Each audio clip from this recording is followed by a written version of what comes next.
Ooh. Here we go, yo. Here we go, yo. So what's that scenario? Here we go, yo. Here we go, yo. There we So are. what's that scenario? go. Here we go. This is another episode of UFO Garage. I'm Ben. And I'm Joe, and this is where we talk about UFOs, Aliens, and all things weird. Weird. This camera setup is so weird because I was counting on this hand, and you can't see that hand. Everything's backwards Because it's switched. It's switched. Yeah. Well, Nibbler is still in a fuss. We need time for her to calm down. Nibbler. Oh, we forgot to put our banner up. Hey guys, thanks for hanging out with being patient with us. We're at a little late start today. I've got to put up our branding materials. Be right back. Oh yeah, branding material. What's up, everybody? How are y'all doing this evening? Dude, Nibble's got to chill. Nibbler does got to chill. Chill, Nibbler. Chill. Be cool. I need you to be like Fonzie and be cool. It's funny because she's deaf and she's blind, so like she can't really hear you. She gets kind of like a little bit of depth perception, so she knows not to like walk off the chair. I like how everybody's talking about their method of wiping their ass. This is awesome. Oh my god, it's been awesome, dude. So what's going on, man? Dude, man, I'm so excited about tonight. I mean, can you feel the energy? The energy. Doesn't it feel like Christmas Eve? Energico. This energizes. Whoa. Not inner Jesus, but like your inner Jesus. Your inner Jesus. Like your inner Jesus, right? Your Jesus, dude. Jeez. I went to this like this little place where you buy some material, and then a guy went from my same company to go buy some stuff, and he was like I don't have the card with me, put it on the account. He was like, all right. He was like, my other guy came in here a little earlier and I didn't know any of the people in there, and they were like, oh, the Jesus guy? And he was like, talking about you? Yeah, he was like, yeah, that's the guy. It's funny how many comments we get on YouTube where I'm like, oh shit, hell yeah, and then all of them are about you, and I'm like, what are they about? I wish I could grow a beard. I want to grow a beard. All of them are about your beard. I love it though, man. You know, I think it's like one of those universal messages of like, I mean, what is a beard? Like a well-grown manicured. It's not like, I'm not saying you manicure your beard, but you keep it up, you know? It's not like you straight iron it. I'd make fun of you if you straight iron it. No, I don't straight iron it, dude. But it would be a little longer though. It'd be like, you know. Oh, dude, what the hell? You just doubled your doubled the length of your. It's pretty long actually, but that's ridiculous. You know, unless I comb it out, dude. You know, like when you shower or you sweat, it gets wet, it starts to scrunch up a little bit. Right, you got to comb it out and stuff. So you do have a comb. I do have a comb. I do. I actually have a comb from Phoenix Shaving. PhoenixShaving.com. Go check out Doug. He's got all the goods. I love that stuff, dude. What's wrong? Did you hear that boom? No, I don't hear anything. You always hear stuff. All right, we're good. I never hear anything. It might have been my hand. That's what it was. All right, boom. Dude. Doug from Phoenix Shaving. We haven't talked about him in a long time. I haven't heard from him. We need to catch up with that dude. Phoenix Shaving. God, what's he doing? I never know what he's doing back there. Shaving. He's definitely shaving. He's either shaving time or shaving money. It's funny because when we first met Doug, he owns a shaving company and has a beard. He doesn't have a beard, right? He doesn't now, but when we met him, he did. He does have, okay. Dude, yeah. We're like, dude, can we really trust you with your product? Can we trust you? That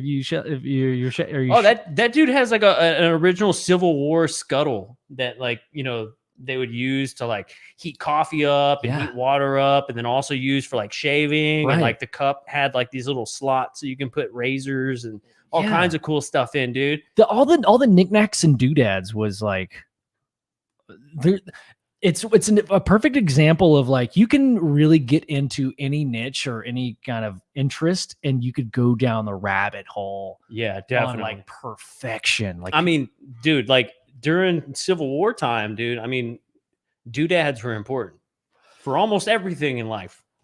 A lot of doodads were happening in I mean, from 1947 to 2021, a lot of doodads happened. If you think about it, you Yeah. know? If not just like tchotchkes, but like doodads. But I mean, think about it. Like just doodads are like yeah. things that you like. People before 1950, all you had was like a house, a wife, a couple hundred kids, a plow, a mule, and like a few shovels, and that's it. Those are the only things that you had. And the rest of your life was filled with doodads. Well, not even like after 1950, that's when doodads started to happen.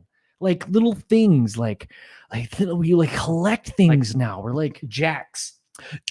Another thing, like toys. Oh my god! Or like the things that come in Cracker Jacks. Like little homies. Little homies, dude. Yeah, little homies. You used to get them for quarters. Yeah, dude. I Pizza Mr. Gaddy's, dude. Hell yeah. Hell yeah. Did you collect them all, dude? I never got the chance. Oh, man. I've spent about $100 in quarters, and I got in a lot of trouble. I tried to. I could just see your parents like, did you literally spend $50 in quarters on little homies? And you're like, hey, I was trying to collect them all. these aren't toys, all right? That was Pokemon before Pokemon was little homies. Little homies are a lifestyle. Yeah, it is. You don't get it, mom and dad. Mom. Okay, so dude, back to the energy. Energica. It is like it. Can you feel this like vibration, man? It's like it's like a precipice of a yawn. It's like, ooh, I can feel it tingling in my shoulders. Tomorrow, the 25th, is happening, dude. It's like you're gonna be at mid yawn, and then somebody slaps the shit out of you across your face, and you're like, "What was that?" And they're gonna be like, "Oh yeah, by the way, we're gonna push it back." Or like, I picture it like this. This is what the government's gonna do. You're in mid yawn, right? So you're gonna be like, and then the government's gonna do like this. Oh, didn't want that. I'm just gonna kind of fuck with you a little bit. Like this is unnecessary. Look, I don't know. It's like the pessimist in me, but you know what? The positive aspect of that, man, and we've been talking about this for a while, but like the positive aspect is that more and more people are gonna know that this shit is happening, man. Yeah, for sure, dude. Like this marks the date in history. It's gonna be in a history book one day. This date, June 25th. I mean, that's gonna happen. Like we think because we're living through it now that it's like, oh, well, that's just another thing. Oh, because COVID's crazy. Like, I don't even know what I ate for breakfast this morning. I don't even know. Hey, let's put the comments on. I want to see what the people have to say about feel about it. Doodads used to be a snack back on the 70s. Yes. Nice. I like that, dude. Close to the report. Love that. Yeah. Hey, Jason, thanks for the shout out. Hello to all the TTFA. Oh, dude. Hell yeah. That's what's up. Dude. What's up, Montana? Dude, and also Chad Smith commented. We had a great little banter back and forth last night before. Red Hot Chili Peppers drummer? Yes. Chad Smith? Yep. That's him. Nice. The one. But yeah, he had this great idea. Let me know what you think, dude. Because I don't know if you've seen it, but he was like, dude, we should do membership cards with like a lanyard. Dude, that would be fucking cool. Like Kiss used to have the Kiss Army license. We should make an official UFO garage. Dude, like, yes, that'd be sick. And like, but like there, for some reason we have like a discount code for Target on the back. Like we got to find somebody that's like a hacker that can like hack into like codes and shit. Like, yeah, dude, that would be awesome. Like forever, just 15% off of all your purchases from Target or Walmart. So, dude, tomorrow, man, what do you think? What do you think's going down, dude? Tomorrow is June 25th. It's the 180-day mark. Everybody's talking about it. Man. I kind of said a little bit last week of how I feel, and it's changed a little bit, but not too much. I feel kind of the same way, and I'm a little bit in a less pessimistic vibe than I was last week. I'm in a better mood about it because I think it's fruit flies. A lot of people can, when you're into this subject and it's surrounded by so much conspiracy and he said, she said. This happened, that happened. Like, who do you trust? There's so much there's not a lot of roots, and it's really hard to grasp onto. I guess it's a little different nowadays because it's becoming more mainstream, Right. but it seems like this is headed in a direction where we can all get on an even balance. Like it's been one really kind of negative, conspiratorial, weird, and you talk about it in public, people think you're weird for so long, and now it's kind of swayed the opposite direction in like a tenth of the amount of time, to where like 70 years go by and nothing's changed, and then within the span of a year and a half, it's completely a 180 turn. Yeah. Yeah. So I feel like the laws of attraction and physics have to offset that balance in some way. So either the output, and I'm not meaning the answer and what we're going to be given, but the output, meaning the reaction that people are going to have to it. We might not know it in the moment, but we might feel it a couple years later, the significance of that opposite equal reaction to what's going to happen tomorrow. What I'm saying is that it's going to be big, and we might not know about it. We might not realize it in the moment. We might think, "Oh, this is bullshit. We've only been given, a couple of sentences," and a couple of years later, we look back and say, "Holy shit, that was the most significant moment in human history that kind of changed the trajectory of our future." Yeah. It's going to be interesting, man. Media Fox. I can't wait to see how many people kill themselves after no disclosure. No, after no disclosure. After no disclosure. What if they just said, "Nah, yeah, we changed our minds. Yeah, we're the government. We can do whatever the fuck we want." Yeah, I know it's like by you and for you, but Did you? No, oh, sorry. We tried to process your payment, but the credit card that you have on file is not in our system. Dude, what if this whole 180-day thing, they release the file and then you open it and the file says, "We've been trying to reach you for your extended car warranty." It's like a really. Hey, what's up? Oh my gosh. Ooh, Lou, what's up, dog? Yeah. An Yeah, identified celebrity. What's up, brother? Yeah, dude. Well, that's good, man. That you're a little less pessimistic. I'm feeling better this week. I am. Yeah. It's what's a muffin? What's a muffin report? Love that. I'm still a little skeptical on what's gonna come out. Either way, it's gonna be cool, right? Either way, it's gonna be cool. Yeah, and so in what perspective though? Why is it gonna be cool? Just because. Okay, all right. For instance, right? Like cool from your perspective, like Joe, or like, hey, that's cool that you guys are. So it's cool because I like talking about the subject. And now it's cool because like when you go into public or to like a party or something, it will be like a topic of conversation at some point, right? And you actually know some shit about it. Yeah, exactly. That's kind of cool. So that's going to be kind of cool. And it's not going to be all weird and shit, when you start talking about it. Yeah. And so to me, like, I think that part will be cool. Yeah. It'll definitely get people thinking about it a little bit more, like in a more like serious manner. And by serious, I mean like, oh, I'm actually thinking about it. I don't mean serious in like the discussions that you hear people have, because Ben and I are serious about it. So damn serious. But we're not serious, right?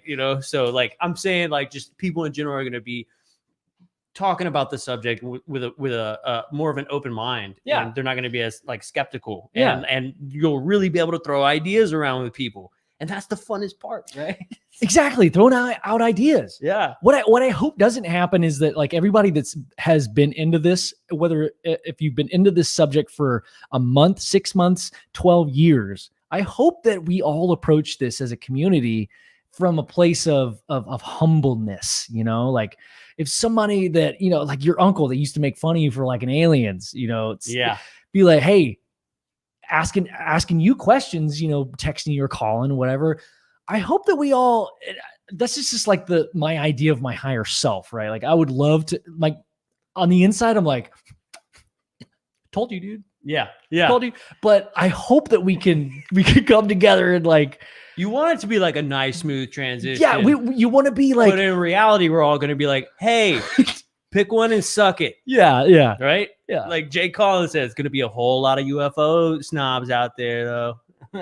There are going to be a lot of snobs out there, and I really hope that we keep it at a minimum, and then like everybody listen to this show that's on the show, you're a part of this conversation, and your reaction to this is the most important one because you're here, you're talking about it, you're a part of this conversation. Yeah, exactly. Like not that our podcast is anything, like we're fucking small potatoes, but like the fact that y'all are here and interested in investing your time and learning and, you know, in the chat, talking to each other and is talking about ideas. Yeah. Coming from that perspective of like, when that person does reach out to you that used to be kind of like making fun of you, come at it. Like, wouldn't that feel so good to be like, oh my gosh. Yeah, totally. Let's talk about it. And just totally forget everything that happened, Pat. Like, I want to be like Cartman and Yeah. be like, suck my balls, cat.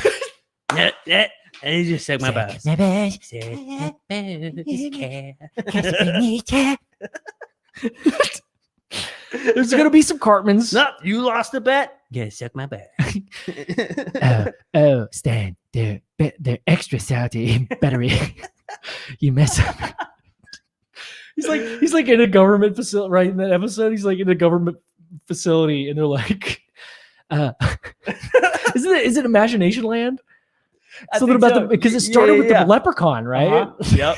He like bet Kyle that he saw a leprechaun, and then Kyle, all of them see the leprechaun, and then dude, South Park is such a gem. But it's definitely gonna be interesting to see what happens. You know, Tim, all hail Tim F. All hail. All hail Tim F. Yeah. So I mean, with this man, I had like a really good point, and it was like 5 minutes ago, and I'm trying to remember what it was. But just some throat sand, dude. So we discussed. You think it's gonna come out? You think it's gonna be postponed? Like what? Like so it's gonna come out and be Post Malone. Post Malone, dude. So this has always been my big question, and maybe somebody out there can answer it for me. Right? Is when they put this together, right? And they were all like, "Okay, we're gonna need you to compile all the stuff that y'all have been doing over the years and give it to us." Right.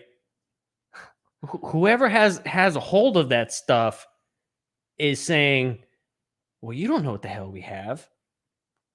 Let's just scrape the top of this shit off, right? That like we're not really worried about right now, which is, yes, there's stuff flying around, you know, and kind of beat around the bush a little bit, and we'll just give them that, right? But how much stuff do you think they like really have, dude?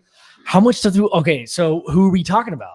That's my point as well. Like, who are we talking about? Who has this shit? The people that are putting together. Okay, so I get it. Sorry. The people that are putting together this report, who are they talking to? Where are they getting their information from? Because it could totally be Jerry from the water cooler, who was just so happened to be standing by Melissa, who happened to be getting some refill for the Keurig. Yeah. That's maybe the scenario we might be dealing with. You know how like when we had Gary Voorhees and PJ Hughes on, and they were talking about the incident that went down and how there was like a few people that were like directly related to the incident. But then whenever they came to interview people, they interviewed people who had no fucking clue about what was going on. They almost just did it for paperwork.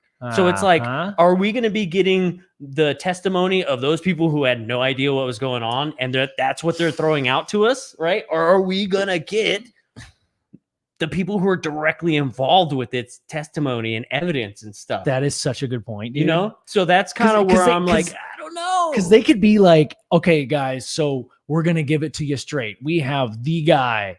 We have the perfect guy to tell you what's going on. And they're like, here's Chuck Schumer. He knows nothing about anything. He's like, honestly, I don't know. And it's going to be whack as shit too. Because like, if something big does come out, it's going to be on fucking Oprah. It'll be on Ellen, or like I don't even know if those shows are still around, right? I think they're like those, canceled. those those are the type of shows, you know, Yeah. The But- View, some bullshit. Whoopi Goldberg's gonna be like, Oh oh, my- I have thought about what if during- UFOs for years. Like you're gonna have all these people be like, oh, UFOs are like my favorite thing. I've always thought about UFOs. What And if it's what like, if no, during the you live broad didn't. what if during the live press conference of the 180-day review they're going to be like, okay, so Biden, you're on, go. And he goes, hey guys, so anyway, I'm not the I don't read cards, they're somewhere, they're somewhere, we're gonna not to the View, and then it actually goes to the View and they're the ones to break the report. No.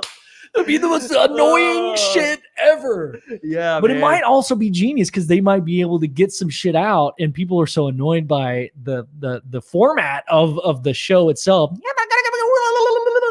that like they might say some dope shit just so fast and just on top of like, they all talk over each other and shit. Yeah, Like yeah. I don't know. There's so many possibilities. So this begs the question. So what's the opposite of that? Like that's the pessimistic view. That's the realistic, not even pessimistic. That's pessimism. What's the optimistic view? What's the best case scenario? Beavis and Butthead do the announcement. Yeah, that's cool.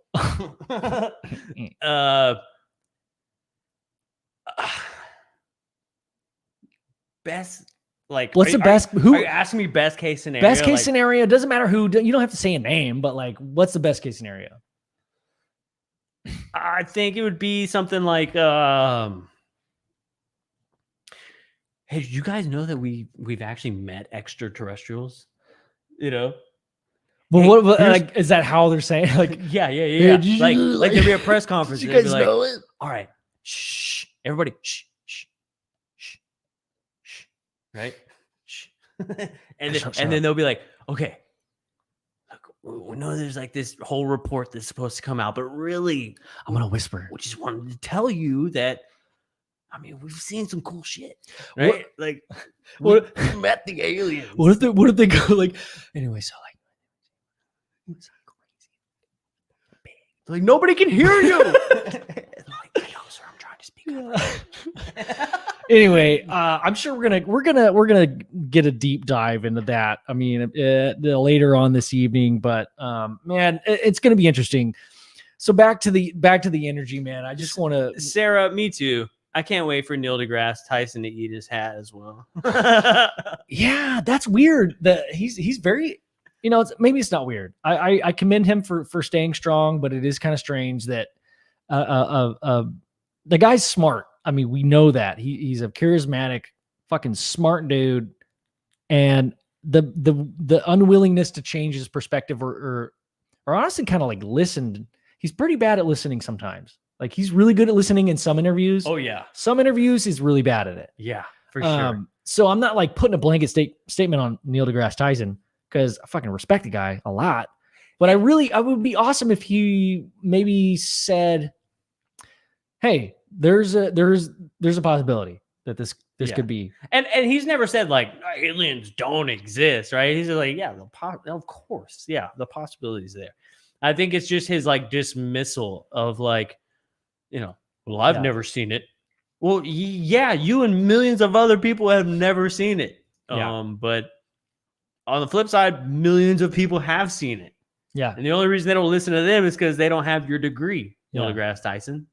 So when people hear Neil deGrasse Tyson, be like, well, yeah, there's a possibility out there. I've never seen it. Do I think they're close to us? Absolutely not. Blah blah blah. Your regular folk would be like, yeah, he's a scientist. He knows, right? He's a scientist. He's not a doctor scientist. He's not. He's not. He is not a doctor. You know what I realized? Sidebar. I realized that we don't have our logo on the back of our Dr. Scientist T-shirt. Oh yeah, I need to update. It just says Dr. Scientist. Because I sent one to Lou and he unboxed it live. I texted you about it, and I realized that on the back there's no fucking logo.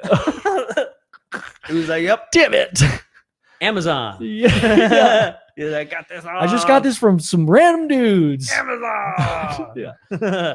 But oh, that would be cool if like the press conference meeting that's held, like if the aliens came out. Where's and, that? It was just saying up here. Ooh, best case. That one? No, it was up a little bit more. Doronio J. I hope the aliens walk through some walls yeah. I hope some aliens walk through some walls as they're blaming Yeah. on Russia and China. Like really slowly walking, like, and they stop and like grab it, like some pretzels, and like, wow, it's totally Russia and China. You got any beer? So you guys never give us any credit. Yeah. Yeah, man. So it's gonna be interesting, man. I think so I asked you kind of where your perspective was. So I think my optimistic view is Biden, dude. Like our president right now, whether you like his policies or align with his whatever, he is our president right now, officially, of the United States. And it would mean a lot coming from him if he said something along the lines of, well, all right, I won't do his, I'm not going to do an impression, but like if he said something along the lines of not like freak people out, but just to acknowledge that this shit is happening. Everything he says freaks people out. That's why he's called Creepy Fucking Joe. Because he's fucking weird. Well, I know that. Of all people, that's the last person you want talking. But to people that aren't as smart as you, Joe. That's right. That's right. You were waiting for that one, dude. They give you a neck massage too. Lou Elizondo about to come out and give you a neck massage. but like for the people that are have too much going on in their lives and are so busy working to feed their family that they have to listen to one thing and not a lot of time to listen to other perspectives. Like that would mean a lot if it came from the source to say, look, my people of America. All right. So if you said something about, hey, some shit's going on. We've tried to deal with it for the past 100 years and try to protect you from it a little bit, but we haven't really succeeded. So we're just going to be honest with you. And that's all I want. I just want some honesty. I would just rather it come from like,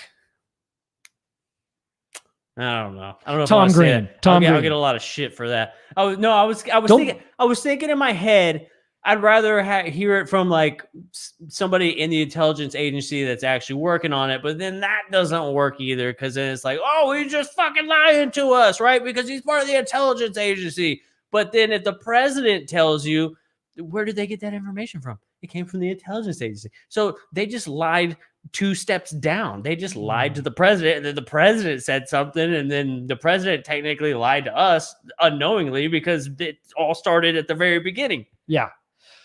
I mean, so what you're saying right now for people that are maybe new to this, I want somebody who worked on the fucking UFOs to come out and be like, all right, here's the deal, right? I want that guy. I want that guy that looks like Dave Scott from Independence Day, the scientist guy when he had long hair. You know what I'm saying? That's like all twacked out because he's been underground for 15 years working on UFOs. I want that guy to tell me what the hell is going on. I don't want the president to tell me. I don't want some special selected guy nobody's ever heard of to just come out. I want the crazy guy from Independence Day that's been working on the UFOs for 15 years to come out and tell us. You haven't seen her yet? That's who I want. I love that. I love that. And that's not a line, but he's something along the lines where he's kind of like so stoked about it. I love that vibe, like that energy. That's what the energy I think we all have is like, we're so excited about it. Oh, you're going to love this. Oh, you're going to love this. Follow me. Ooh, how exciting would that be, dude? And then you go down the elevator like MIB, and there's like these little like green little things like making coffee. Like, yeah. Jake Collins said. So you were saying I want somebody who's worked on the aliens. So Bob Lazar. I mean, yeah, but I mean, kind. So we want a new Bob Lazar, maybe. Yeah, maybe a new Bob Lazar. Let's get a new Bob Lazar, dude. Bob Lazar. Yeah, Bob Lazar. Mule Skinner. Biden isn't gonna say shit. He's a career politician. I absolutely agree, dude. There's a Ben. Yes, Ben. Ben. All hail Ben.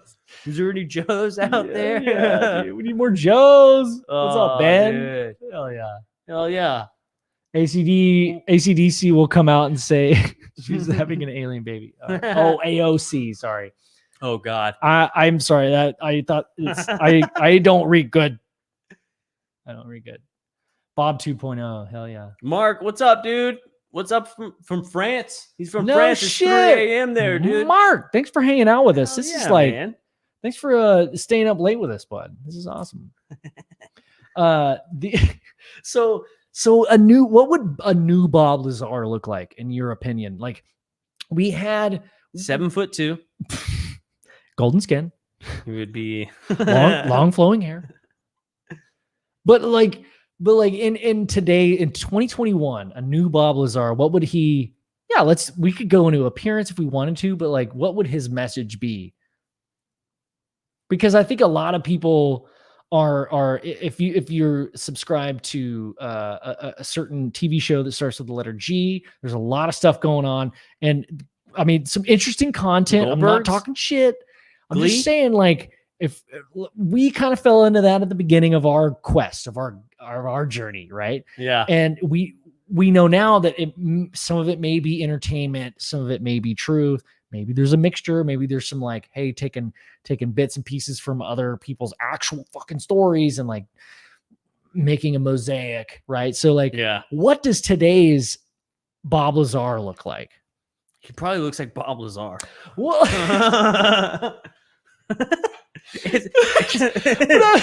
like a different person. Okay, he doesn't wear glasses. It's Robert Lazar. He has a mustache, but it's actually him.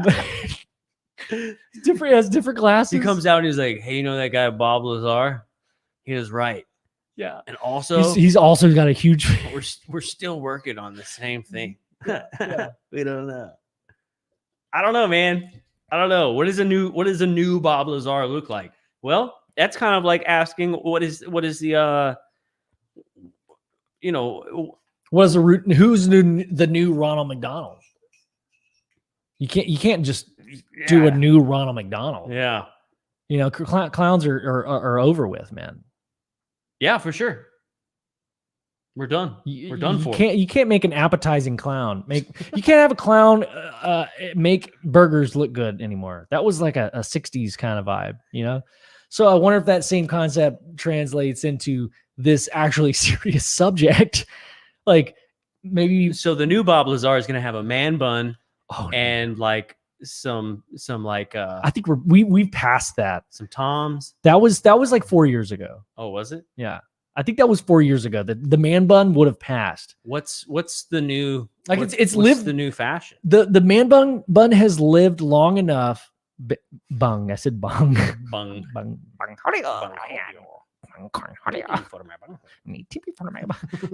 But the man bun has lived long enough to where it's been memed out, right? Like it's been made fun of and all that shit. So like you can't look like that. It's gotta, like, I'm just painting a picture. We're like sculpting, but I mean, put looks aside, what does that person have to say?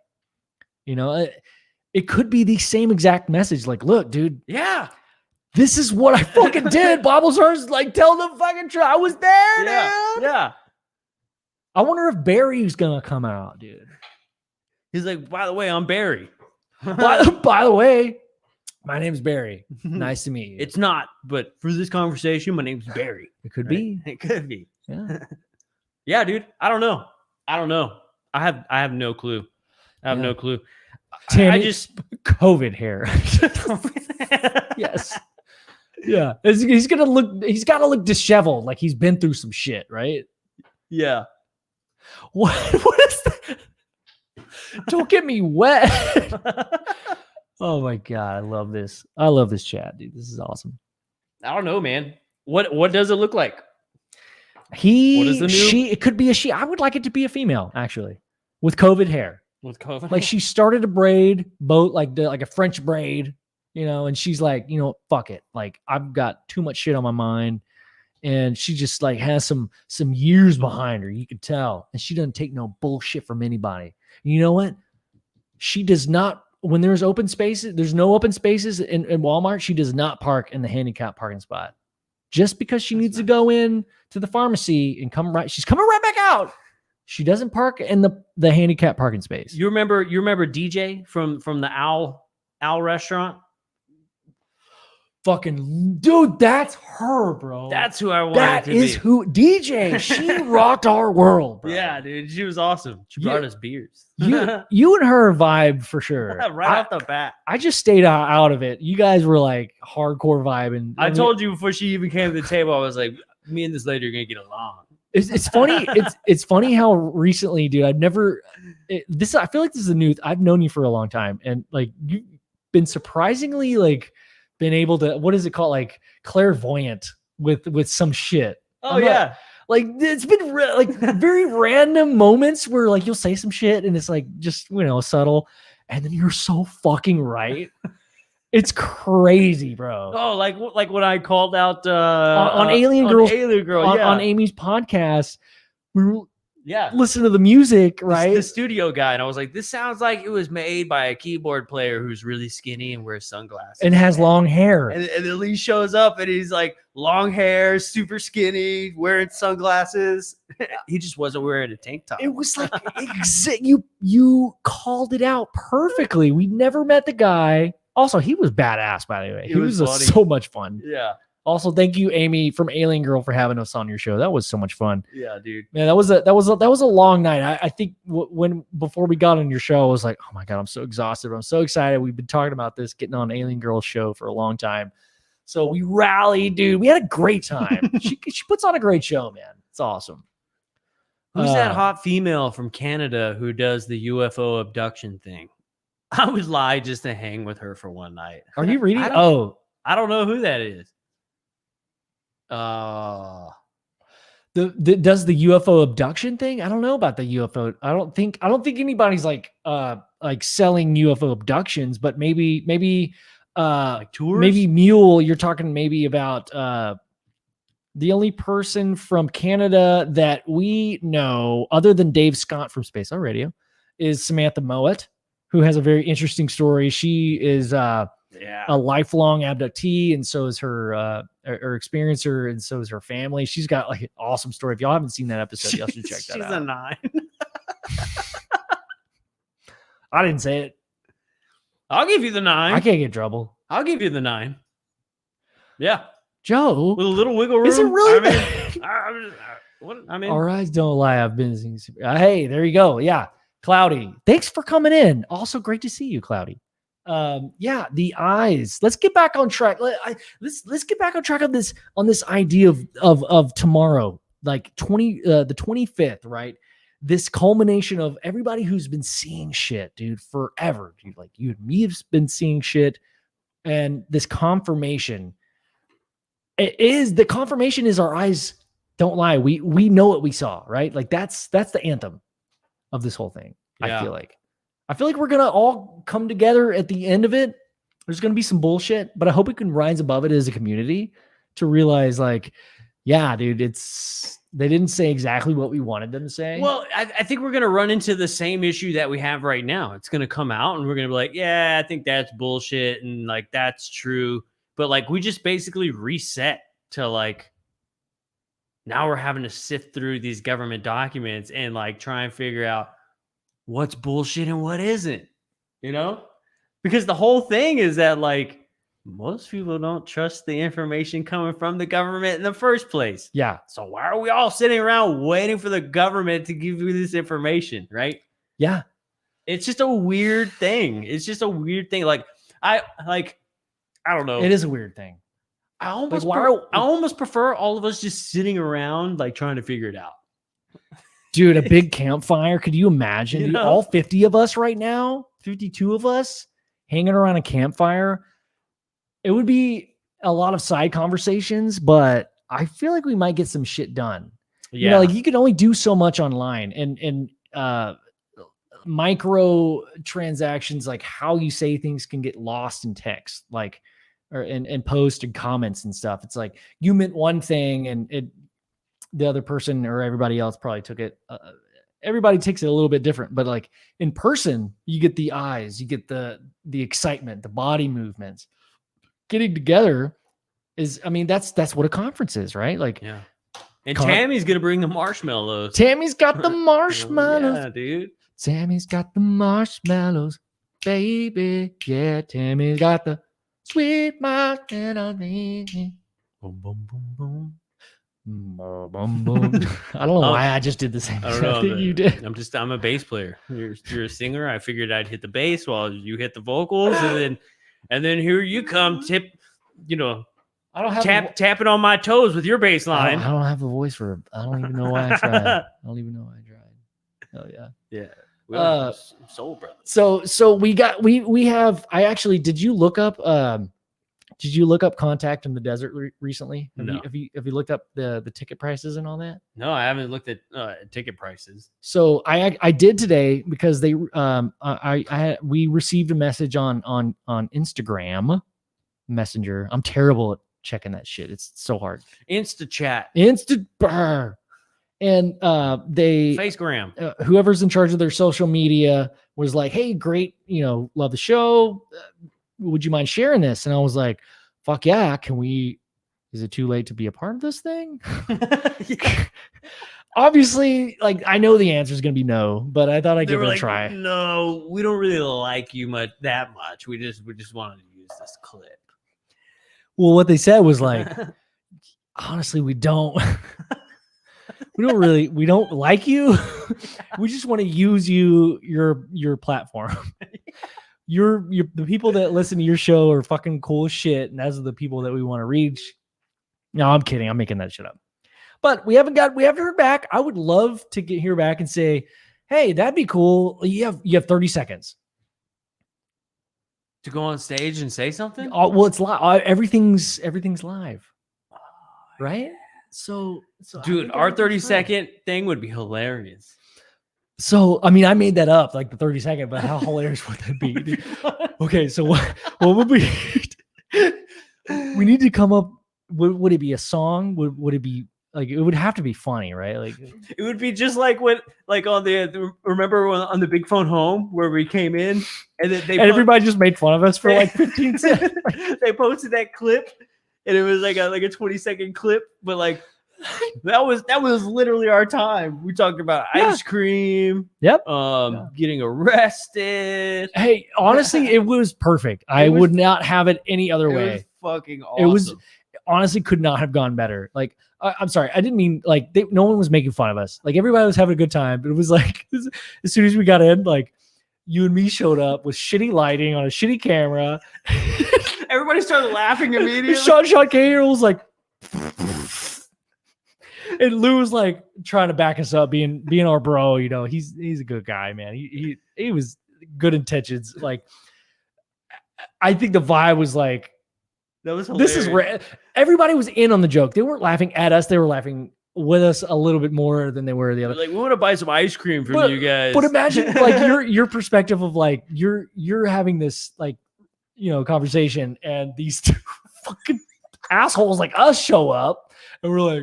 Hey, I would do this. I would laugh too, man. I would make fun of us too, or I mean, not. I would have fun with us too. Is what I'm saying, dude. That was freaking awesome. It could not have gone better, man. It was great. It is great. Yeah. So Contact in the Desert is okay. So first annual virtual. Oh, so I think it is virtual. I don't know. Anybody out there on the chat? Let me know. Does anybody know that if Contact in the Desert is physical in person, or is it just virtual? Let me know. Us know. So but don't tell Joe. Let me know. So this year, they're going to talk about science consciousness in the future. Yeah, that's to the Farts Academy. That's exactly our tagline. They copied us. But no, that's really close to what Contact in the Desert was like okay. Farts in the Desert. Oh, there's not enough time. There's not enough time to make a website. Well, I don't know, dude. If I help you.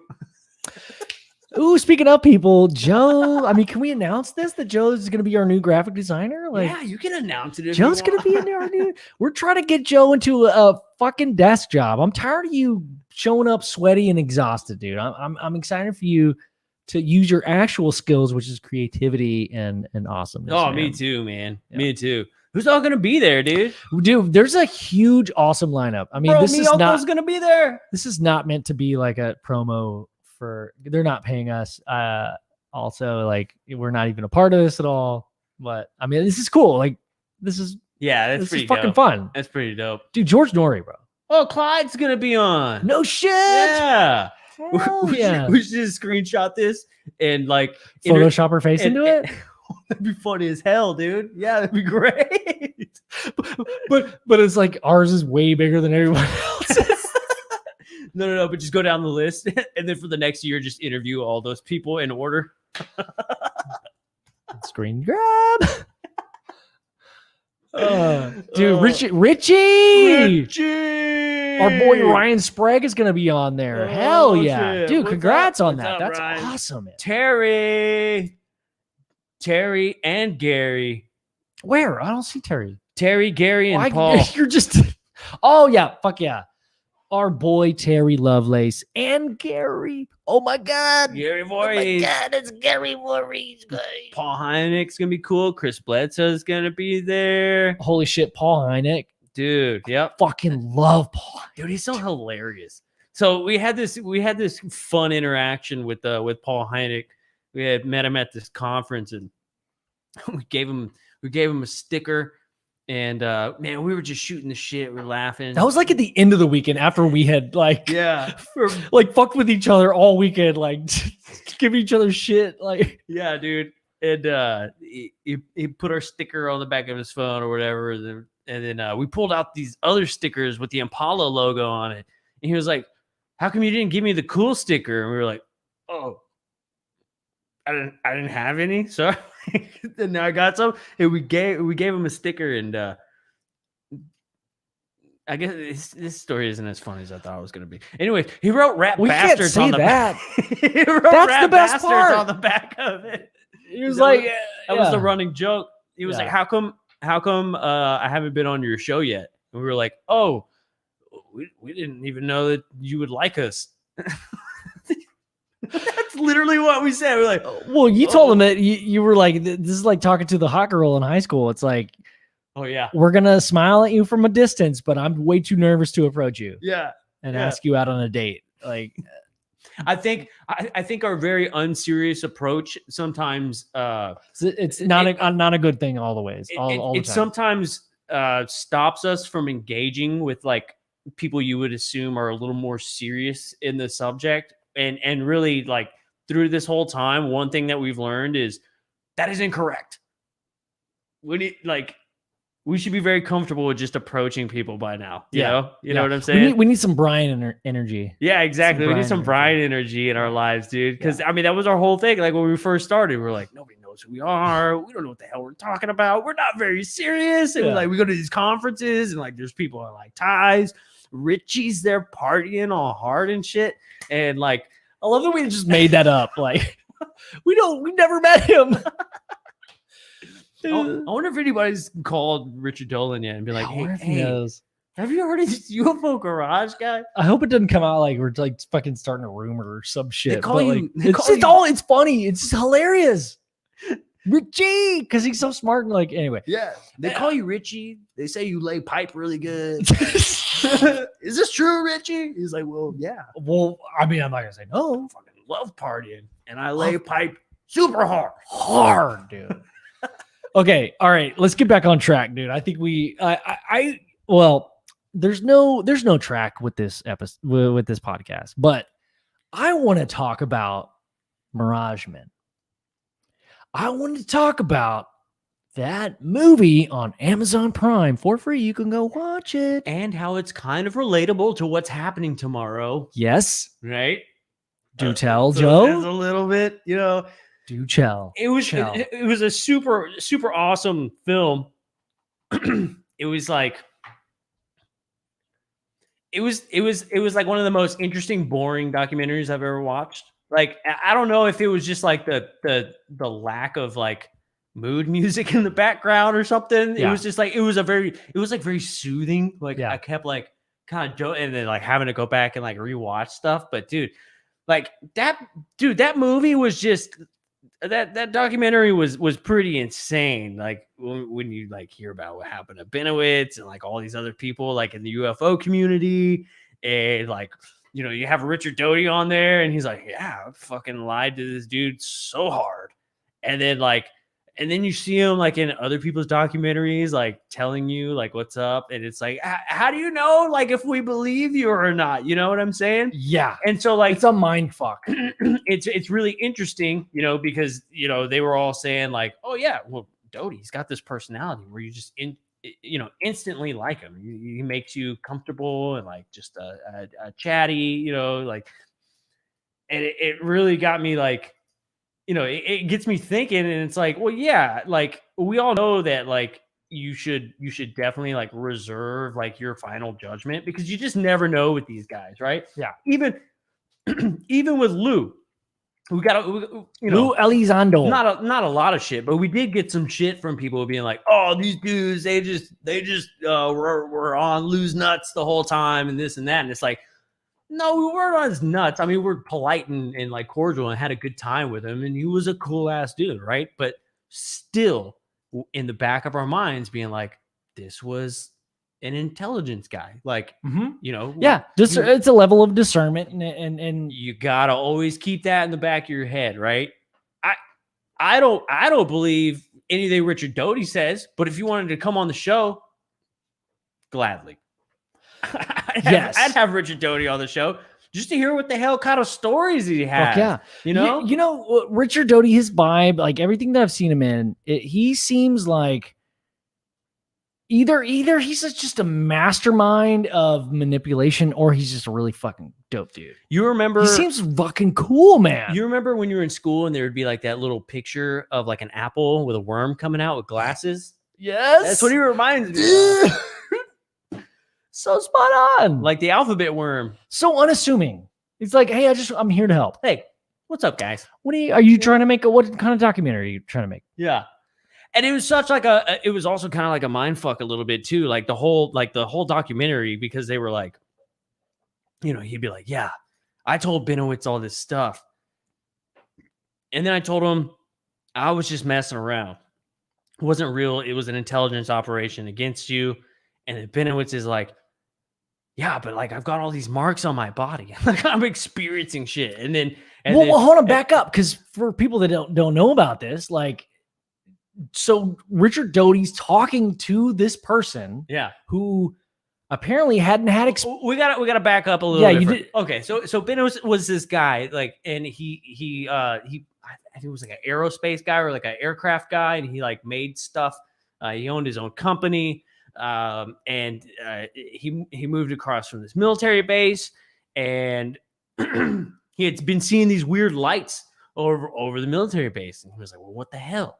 So he starts like, you know, writing these emails like, hey, I'm witnessing this and that, blah blah blah. And like, I guess at first like nobody was getting back to him.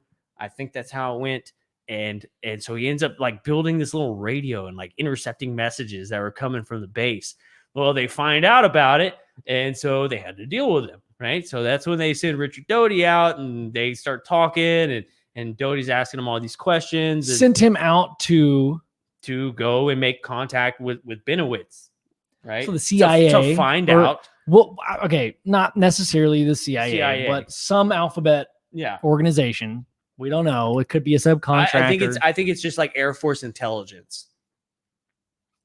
AI. I guess. Yeah, he might be a robot. Fucking smart, dude. Think about it. But, you know, they sent him out to find out what he knows and what kind of information he's getting, this and that. So the guy ends up building this radio and intercepting all these messages. So Doty gets out there and starts talking to him, and then Benowitz is like, well, yeah, dude, I mean, I got vans outside my house. I got all this weird shit happening. Like I'm receiving these like encoded messages, like, and come to find out, Doty was like, oh shit, that wasn't me. That was actually NSA. NSA was doing that. And then I just fed him my line of bullshit, and things started getting a little bit out of hand. Yeah. And, you know, and then I finally had to tell him years later, like, hey man, like this was all just like a counterintelligence operation against you. Like he comes clean and tells him none of this is real. He's like, look, there's no aliens. We were trying to protect you from spilling the beans on an actual black budget, real live US craft that we made. Yeah. And he tells him that point blank, and he doesn't accept it. Yeah, he's like, no, there's no way. There's no way. And the weird thing is that Benowitz started having like all these marks on his body, and Right. like having these crazy ass experiences. Like, Yeah. I think he was like, he had said that he was just kind of woke up and he was driving down the road one day. Like, he was just having like these missing time experiences and stuff like that. And it's like, all right, there's so much to unpack with that. Yeah. Did he actually see UFO craft? And Doty comes in and says, oh, dude, you're totally seeing aliens, right? To maybe make it seem like you're crazy, like we're just fucking with you. But instead, he gets really, really deep into it. And then they're like, oh, shit, I shouldn't have told him it was aliens. Well, now I'm going to tell him, look, this was just a total like counterintelligence operation that we did against you. So he'll leave the alien stuff alone. Maybe he's getting too close to what's actually going on. Well, so what is the actual like counterintelligence operation? Is it that they told him that there was aliens, or is it that they said, no, it's not aliens? Like, which one is the truth? And then you can't imagine like even being Benowitz and being like, I don't know, but I'm having missing time and all this weird shit. The NSA is outside of my house. You're an intelligence guy. Like, you're talking to me. I'm trying to ask for this. He's like, I'm trying to help you out, right? He was like recording all this data and sending it to the Air Force Base and was like, hey, this is what I'm picking up. I think you should know that. He starts writing messages to like the president, like all these higher ups, and all the higher ups are like, it's fucking nut job, right? Yeah. But these guys, you know, Mirage Men. The NSA, exactly. The Mirage Men. They know. We gotta be careful. We can't say which is it's even not one thing. Exactly. Which is even scarier, right? Because these guys, I don't want no black vans, white vans showing up at my house. These guys know what's going on, and the higher ups think everybody else is crazy. So that kind of shows you where like the power structure of it all. You know, it's like your higher ups. That's what I was saying earlier. Like, yeah, you may want Biden to say it, but what the fuck does Biden know? He doesn't know shit. Again, I know you know that. I know that you know that. I know that you know that. But he's just a quacking mouthpiece. That's it. What is happening right now? What is going on? I am Cardinal. What? I am Cornholio. He does the shirt thing. You don't remember, dude? Oh, I remember, dude. Beavis and Butthead is one of my favorite things of all time. Anything for my manhole. I love that, dude. Sorry, I just needed to. You needed to get that out of your system. I've been wanting to do that for the past 30 minutes. I'm still sweating. I've been sweating. I know. I've been noticing a little bit on your brow. 14 hours straight now. Reach behind. Well, reach behind the. Oh, I'll go do it. I was gonna say, the Nest is the AC. I can turn. I'll turn it down. I turn it down to 74. Bro, my house stays a constant 68 degrees. Well, not right now. Even though it's turned down that low, it still gets hot. It's hot. Super hot. Valro, yeah. Manipulation overload. Oh, bro, look at this. I like this. This is a soft little piece of fabric. Is this Nibblers or Birdies? It's Birdies. It's Jess's, actually. Oh, is it? She's going to be so mad. Nah, dog. She's going to be like, why is my bandana all wet? I bet I could rock the shit out of this, by the way. Guarantee you she's sweated more than, well, I don't know. Not today, but. Over a lifetime. Yeah. She sweated about as much as I've sweated today. It's been freaking hot, guys. Yeah, dude. Is it hot over in France? Dude, Cloudy with a Chance of Meatballs. I had the Beavis and Butthead movie on VHS too. I like that. How do you actually have a VHS player? No, I got rid of it like 3 years ago. I know. Did you forget to rewind? No. You forgot to rewind. Oh, did you? Dude, Did I tell you my story about the movie station? The video store? Yeah. No. The video station in Taylor? Yeah, video station. Yes. Yeah. What So, happened? okay, guys, check this out, right? When I was a wee lad, we used to ride our bikes down there. And dude, I mean, bro. I mean, we would just ride our bikes down there. We would get candy, we would get popcorn. No curfew, Dude, nothing. Nothing, dude. You know what I'm saying? We would just rent movies Okay. until we couldn't rent movies anymore. Nintendo 64 games, Mhm. Super Smash Bros. Like, we would get down, right? So this video station, probably from like the time that I was like 15 is probably the last time I rented anything from that video station. Now, mind you, we left my hometown, and then we moved to Austin, and we were here for quite some time. Probably another 15 years, actually. Yeah, it was 15 years, because then I was 30 whenever I moved back to my hometown. So 15, Are you talking about your 16 late fee right now, dude? Yeah. So 17 years had gone by, and I was so excited. I wanted to show my wife, because this damn video station is still there, and there are thousands and thousands of DVDs and VHS. Got that and, holographic Jack Frost. It's insane. Yeah. Remember that? Yeah, I do remember that. Holographic Jack Frost. We were trying to VHS cover. We were trying to find Osmosis Jones. And so me and the old lady, we're trying to find Osmosis Jones. We don't find it, but I do find damn it. Oh, Communion. I found Willie Strieber's Communion. Oh shit! Because it wasn't on Amazon with at the Christopher time. Walken. Yeah, it wasn't on Amazon at the time. And it's on Amazon now. And now it's on Amazon. And it gave me nightmares, dude. So we go there. I'm getting ready to rent this movie. And I give them up. They're like, yeah, we need to take it's old school, man. It's still old school as shit. They take your license, they write down your information, they plug it in the computer. Yeah. And then the old guy in there, he goes, we've actually got you in the system. And I was like, okay, cool. Well, can we use that? And he was like, yeah, you rented Good Burger. and 15 years ago. And you returned it late. And you have a $64 late fee.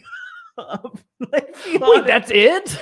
$64. You're gonna say like $1,000? No, it was a $64 late fee that they had for 17 years on me. I think statute of limitation is only like 7. You own that fucking DVD now, dude. Yeah, you have to own that DVD. I own that DVD. I own Osmosis Jones. And what about where's Good Burger at? And Good Burger, I don't know where it's Remember the VHS was orange though, dude? I can't believe that they charged me full price for the VHS of Good Burger in 2019. Was it the price in 2019 or is it no? Up? They charged me for the price it was in when I was like 14, 15 years old. Oh, that's not bad. It was like 20 cents. What were things back in those days? No, the VHS was like $20, and then on top of that, the late fees back in the olden days. It was crazy. So, yes. Well, anyways. Did you pay it off or not? I did, man, because I really wanted to watch the Communion. I think it's fitting that it was $64 because Nintendo 64. and my wife was so mad. So I totally ruined her first experience to the video station. Just like made a scene. And then she got even more mad because I was trying to buy candy and she was like, you just spent almost $70 fucking on a Good Burger VHS that you don't even own. And you're trying to buy candy right fucking now. Worth it, dude. Come on. It was worth it. Dude, you can't get Good Burger on a VHS anywhere. Dude. And that's how you really watch. Would you have rather eaten a Good Burger or would you have had one of the Mondo burgers? Mondo Burger. Man, you're a sellout, dude. That's good. It's like In-N-Out. I'm a Whataburger is Good Burger, and then In-N-Out is Mondo Burger. It should be called Mini Burger. Them shits are small, dude. Yeah. Wifey Hey, says, "What's up?" yeah. Hey, my super smoking hot wife is on here and she's laughing right now because she knows that story's true. I think it's funny. Like she popped in the moment you were just talking about cheeseburgers, which is probably a common topic of conversation in your household. It is. It is. Definitely. Dude, so what does Amanda think about this 180-day thing coming up? I don't think she realizes what's going on. Is she, I know she's curious about a lot of the stuff as Amanda. I mean, like, what do you think? Like, I mean, I'm trying to like include everybody, but like, have y'all had any conversations? Like, have you said, babe, expect this, expect that? No, not really. Not really. We did talk about doing like a little side show where like we talk about UFO stuff, but it's like a 15-minute clip. Like she asked me a question and we talk about it. You know, Yeah. because she is interested, but like it's one of those things that like if you're gonna talk to somebody who knows absolutely nothing about it, it's almost easier for them to just ask you a question and then you expand on that, as opposed to like, hey, can you tell me about UFOs and aliens? Because like one, where do you start, right? And two, like there's so many like pieces that are all over the place that connect, that in order to tell this story, I have to tell you this story.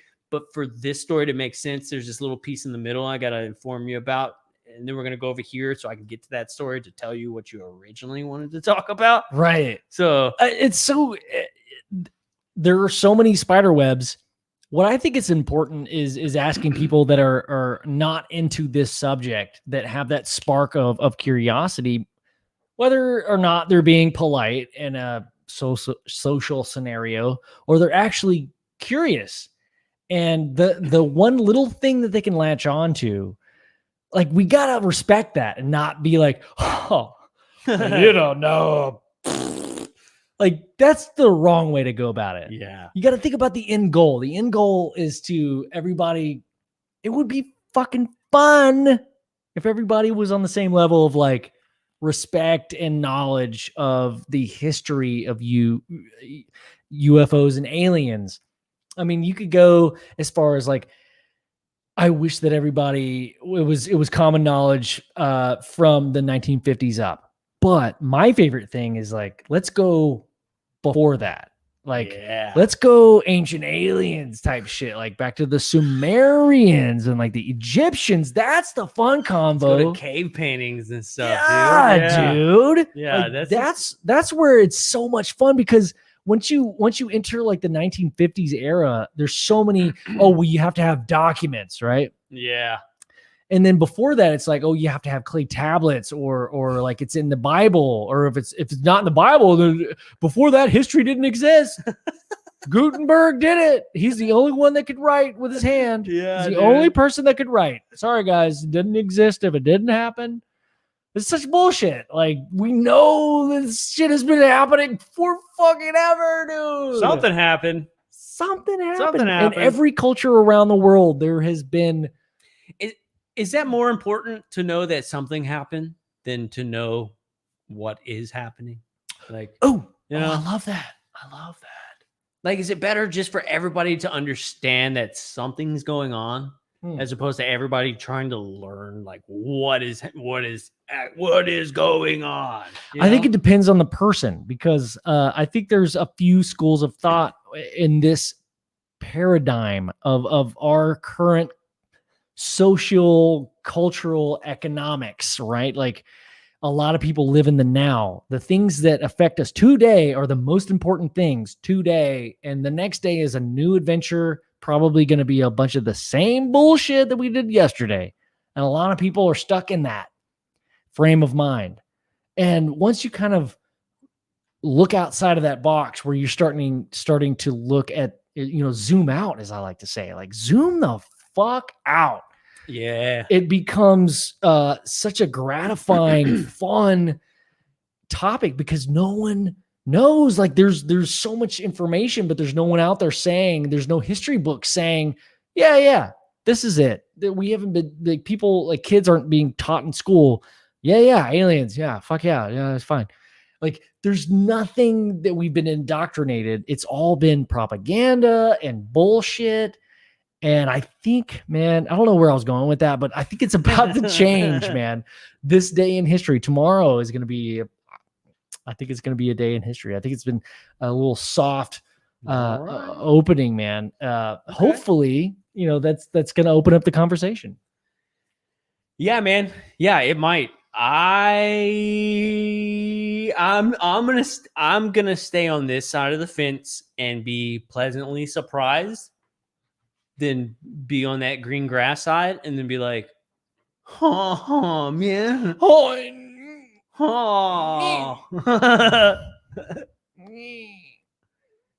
But when he saw them, imagine if you saw fucking aliens, dude. Yeah, You saw them. I know we've seen lights, but if you saw aliens and people are telling you every day you're wrong, how fucked that would make your head. Like, could you deal with that? it'd be bad. It'd be bad. And then to like tell people like, hey, yeah, like I've seen them. Like, this is what happens, right? And then a government entity comes out and is like, yeah, there's something there. We don't know what it is. And you're like, "Ah." What do you think that is? Why? Like, That's why the contactee and experiencer is so important. They're the most important part to this entire thing. You've been saying that since the get-go, bro. Yeah. Of the entire thing, right? And I think the question is, well, why don't they ever talk to experiencers? And I think they do. And you probably just don't hear about it. You know? So are we talking like Montauk program? Or are we talking about like, I'm just talking about in general, right? I mean, so a lot of black op government programs are follow-up, right? yeah. And a lot of black op programs make it happen. Like, I mean, you just look at Eric Mitchell, right? And his story. He sees this thing, boom, knocks him down with some light. yeah. Nobody's talking, nobody's helping. But there's wires in his house. Some people dressed in military uniforms show up when he's not home. There's a guy tracking him and his family he didn't know about. There's a helicopter that flies over his damn house. They're collecting data and information without specifically engaging with you. Yeah. Which is weird. It's almost like the engagement would just be easier, but instead they go through all these back channels and like it's freaky. It's weird. Stop doing that shit. Like, why do they do that? Like, why do they insist on like being sneaky? Like, I'm sneaky. Okay, I'm sneaky. Okay, I want you to be sneaky about this. Why is that so lame, dude? Like, just fucking talk to the person. And not to mention, dude, flying a helicopter over somebody's house is not fucking sneaky. Like, what if like the engineer was like, guys, this is totally gonna be quiet, but we painted over the numbers. Yeah, it's like nobody can see you.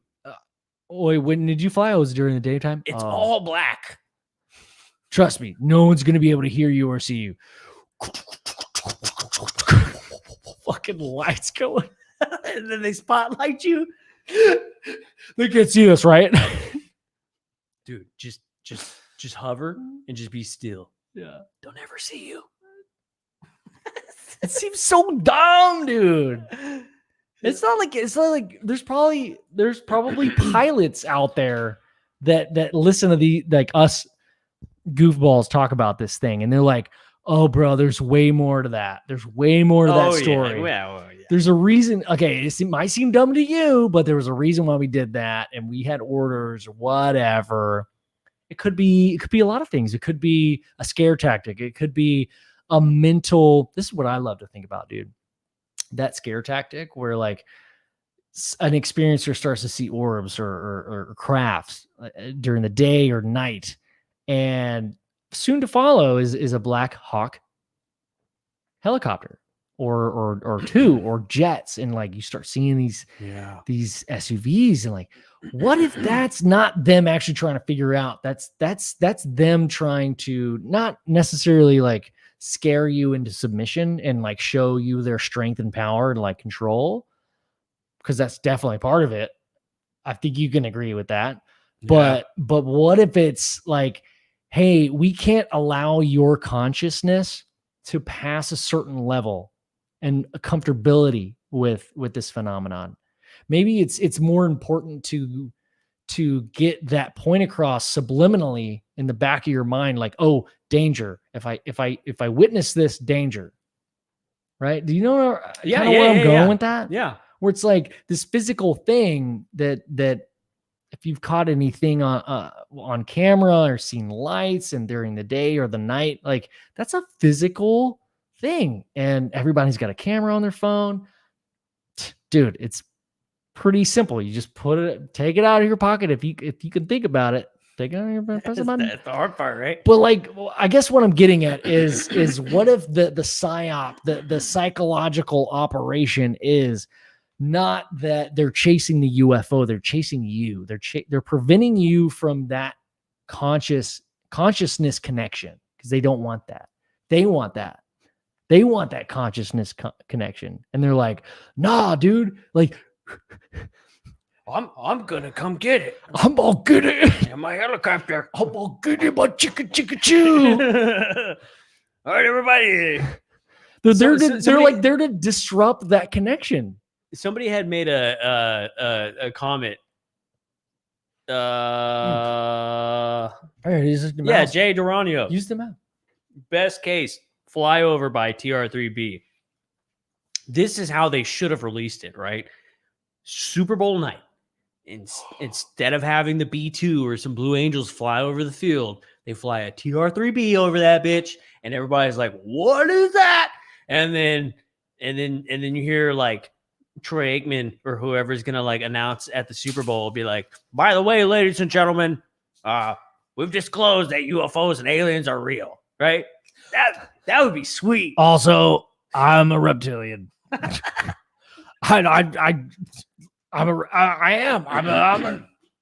a lizard. What if, dude? Okay, John Madden's what if they come out tomorrow? What if they come out tomorrow and they say, "Ladies and gentlemen, you're all fucked," and shit just starts going nuts. Right? People would get offended because you said "ladies and gentlemen."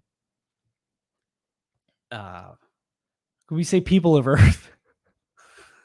I'm sorry, I just went into like this whole thing. Like, I was trying to like poke your butt because I know you get triggered by that shit. I was trying to trigger your ass.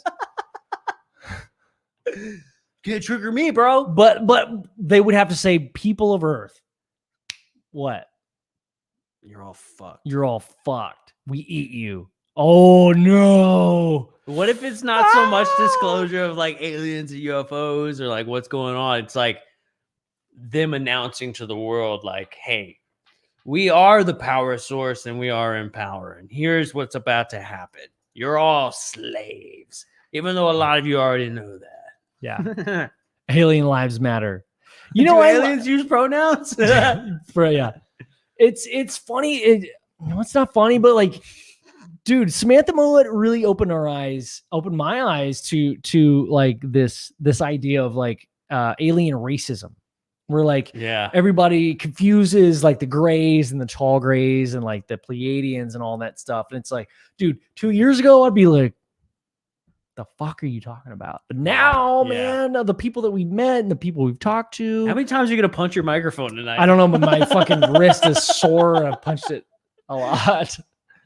Yeah, like the idea that like, wow, when people say all Pleiadians are good, like that's so far from the truth, right? Some are assholes, right? Some are all reptilians are bad, right? That's not necessarily fruit flies. I'm guessing here, right? It's probably not all necessarily true, right? I don't know, dude. I don't know. Jedi genetics, dude. That's a good point. UFOs are forcing disclosure. It looks like it's not up to them, right? Because they're just popping up now. Yeah. So many people are like seeing it. Yeah. So, all right. I'll ask this question in the chat too. Please answer your question if anybody has any ideas. But like Joe, I'll ask you, like, have you thought of the idea that the millions of square footage that exist under the ocean that humans have never explored, Oh yeah. and what could be there. I mean, I've thought about it, but it's so big that you can only think so far. That's what It's like space. she said. And no one can hear you screaming boss. Nah, Scrap. But like, dude, The Abyss is also new movie on Amazon Prime. Oh, Have is you it? seen Abyss, dude? I think I have. Holy shit. I think when we we reviewed Sphere, Yeah, wasn't it? I think I was thinking of Abyss. that's right. Yeah. So you had a lot of like insight on that movie that coincided it dovetailed very well with Spear. And I just recently watched Abyss, and it almost felt weird. Like are you sure this was made in the 80s? Like it felt like the ideas and the concepts were right now. Because that was the one where they put the helmets on with water. Yes. Right. Oh, And they have yes. that Fucking weird loved that. So manta ray thing that glows But- and comes up. hold on, go back. When they inhaled the water that was infused, they were like, "Hey, it's a really uncomfortable thing, but trust me, just get over the mental thing of breathing. Your lungs are going to be after you get over it, you're going to be fine. But this liquid that you're inhaling is full of oxygen. It takes the place of breathing, so your Right. lungs don't have to breathe anymore. Dude. It's so smart. Who did that? Who? Well, I mean, it's an idea that like while you're a baby, right, you live in liquid. Dude, I've been thinking about that a lot lately with my kiddo, dude, in the womb. Like, how the fuck is she alive, dude? What Crazy. liquids? How is she's not breathing, but she's alive. Okay, cool. Well, how is that happening? Dude, that's the same concept, man. Yeah, like some people like have their kids in water, right? And then it's weird because they're like, okay, gotta get them out of the water so they can breathe. And it's like, but they were just living in water for 9 months. What do you mean? As a matter of fact, the next kid I have, I'm gonna put it in an aquarium He's a water baby. and just feed him through the top of the aquarium. Just like feed him flakes. Yeah, feed him flakes. Hey, it only grows to the size of the aquarium, so you're good. Yep. Yeah.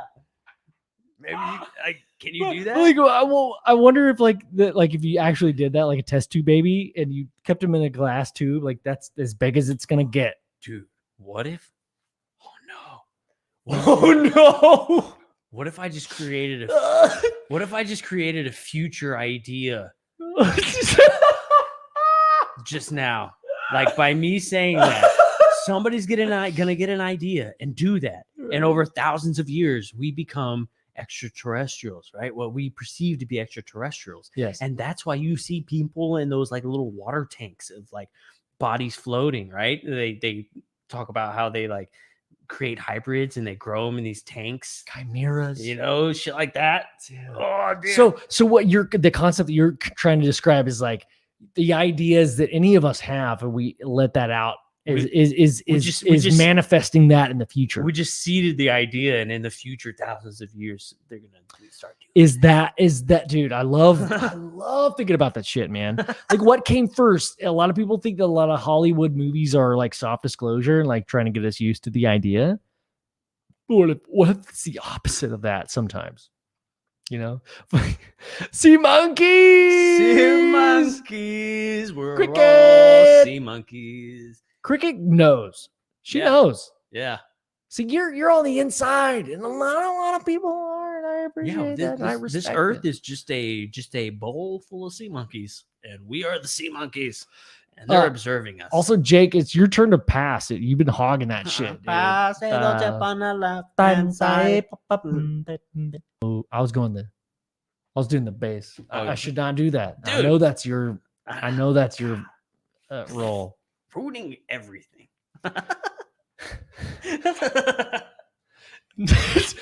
So I was abducted by huge shrimp. Oh no, there's so many arms.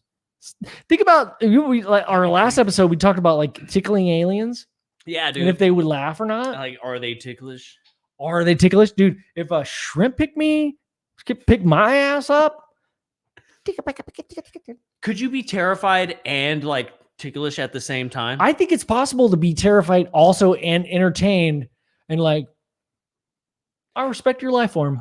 What I'm saying, like, is like One, if there two, was like a three. shrimpy alien with multiple arms and it picked you up, and it would normally be something that would be ticklish. Shrimpy alien. Would you still laugh, even though you're absolutely terrified? Would it still be ticklish if you're terrified? Yeah. Is there a level of terrified that you get to where shit isn't ticklish anymore?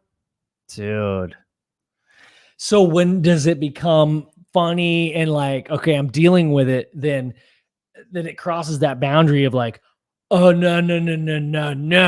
Imagine you get like Dragons. No. That's your favorite band, right? No, not at all. Imagine somebody kidnaps you. There's like a serial killer kidnaps you, knocks you out, and you wake up and you're tied upside down. Yeah. And like you don't have a shirt on, and the dude's standing Looking there with sexy, like this glistening. like a couple like torture devices, and he walks up and tries to tickle you. Would you be like stop and tickles? Or would you be so scared that it's no longer like things aren't ticklish? Oh, Serious that's a good question. That's a good. It brings me back to Fire in the Sky, because did they tickle Travis?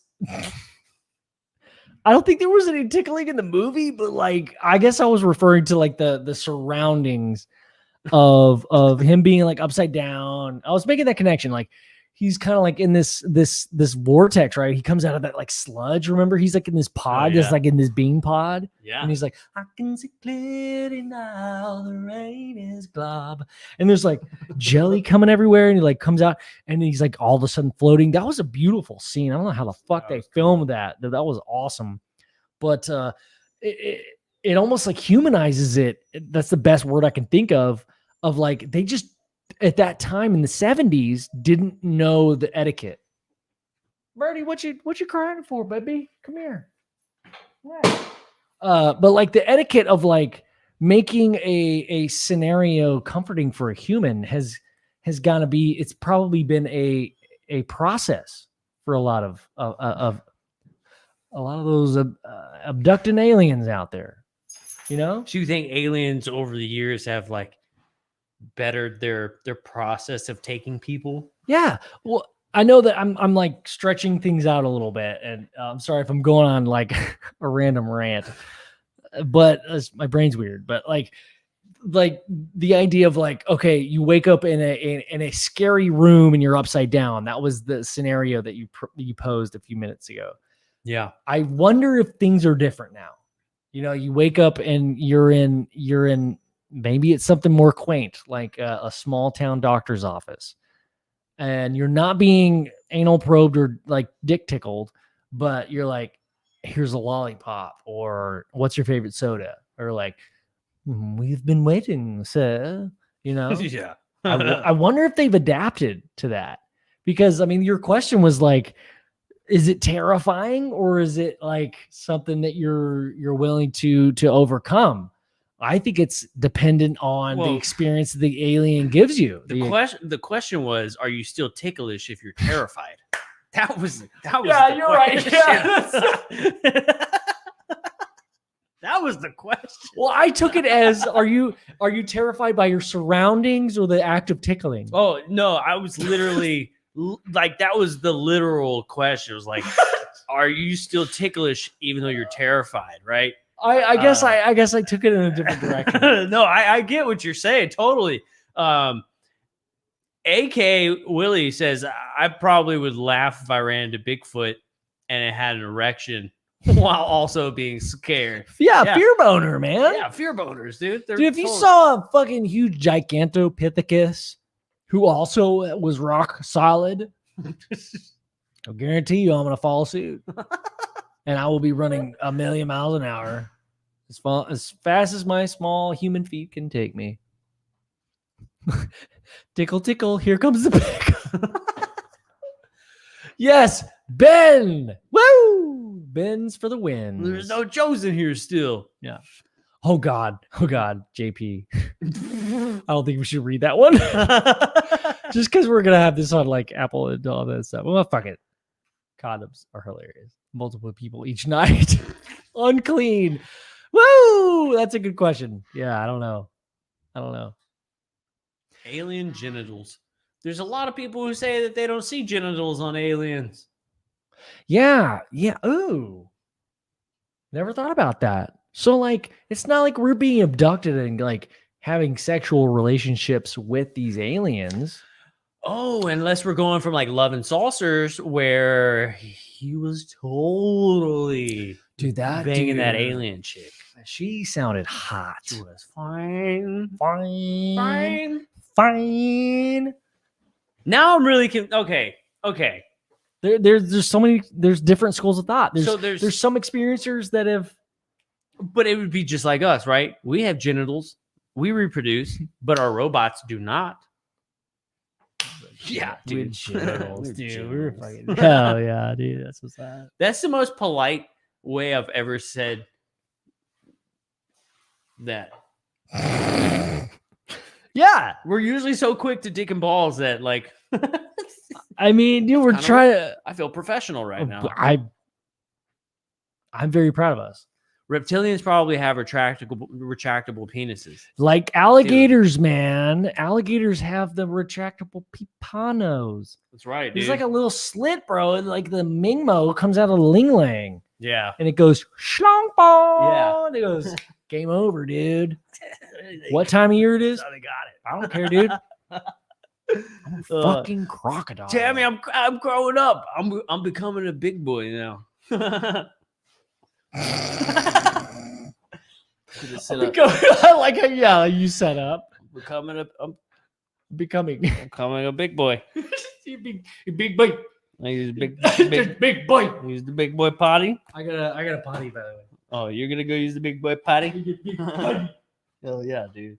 Hey man, yo, go check us out on UFOGaragePodcast.com. We got some new some new diggable threads on there. It's got the new logo, updated stuff on there. We got some mugs, just having some fun. We just redid the website too. Y'all go check it out, UFOGaragePodcast.com. And if y'all want to like send us an email or like just say what's up, feel free, reach out. If you guys like what you hear and you want to donate and keep the podcast going, you can also donate on there. But that doesn't necessarily mean that that's what's going to keep the podcast going, because we started the podcast with no money. And we are continuing to do the podcast with no money. So it doesn't really matter. But if you like it, definitely helps. I mean, who knows? Who knows? Maybe we can actually buy the 64 Impala and we'll come and drive to your house and we'll drink some beer and talk aliens with you. That's what your donations are buying. It's not buying a podcast. It's buying a sweet ass car that we can go visit you in. and we'll bring the beer since you pay for it, right? So also, oh my goodness, I was just yelling at Ben for punching his microphone and I'm wrecking into it with my beers. I've done it like twice now. It's pretty ridiculous. Also, go check out our homegirls, man, at Redeemer Small Batch.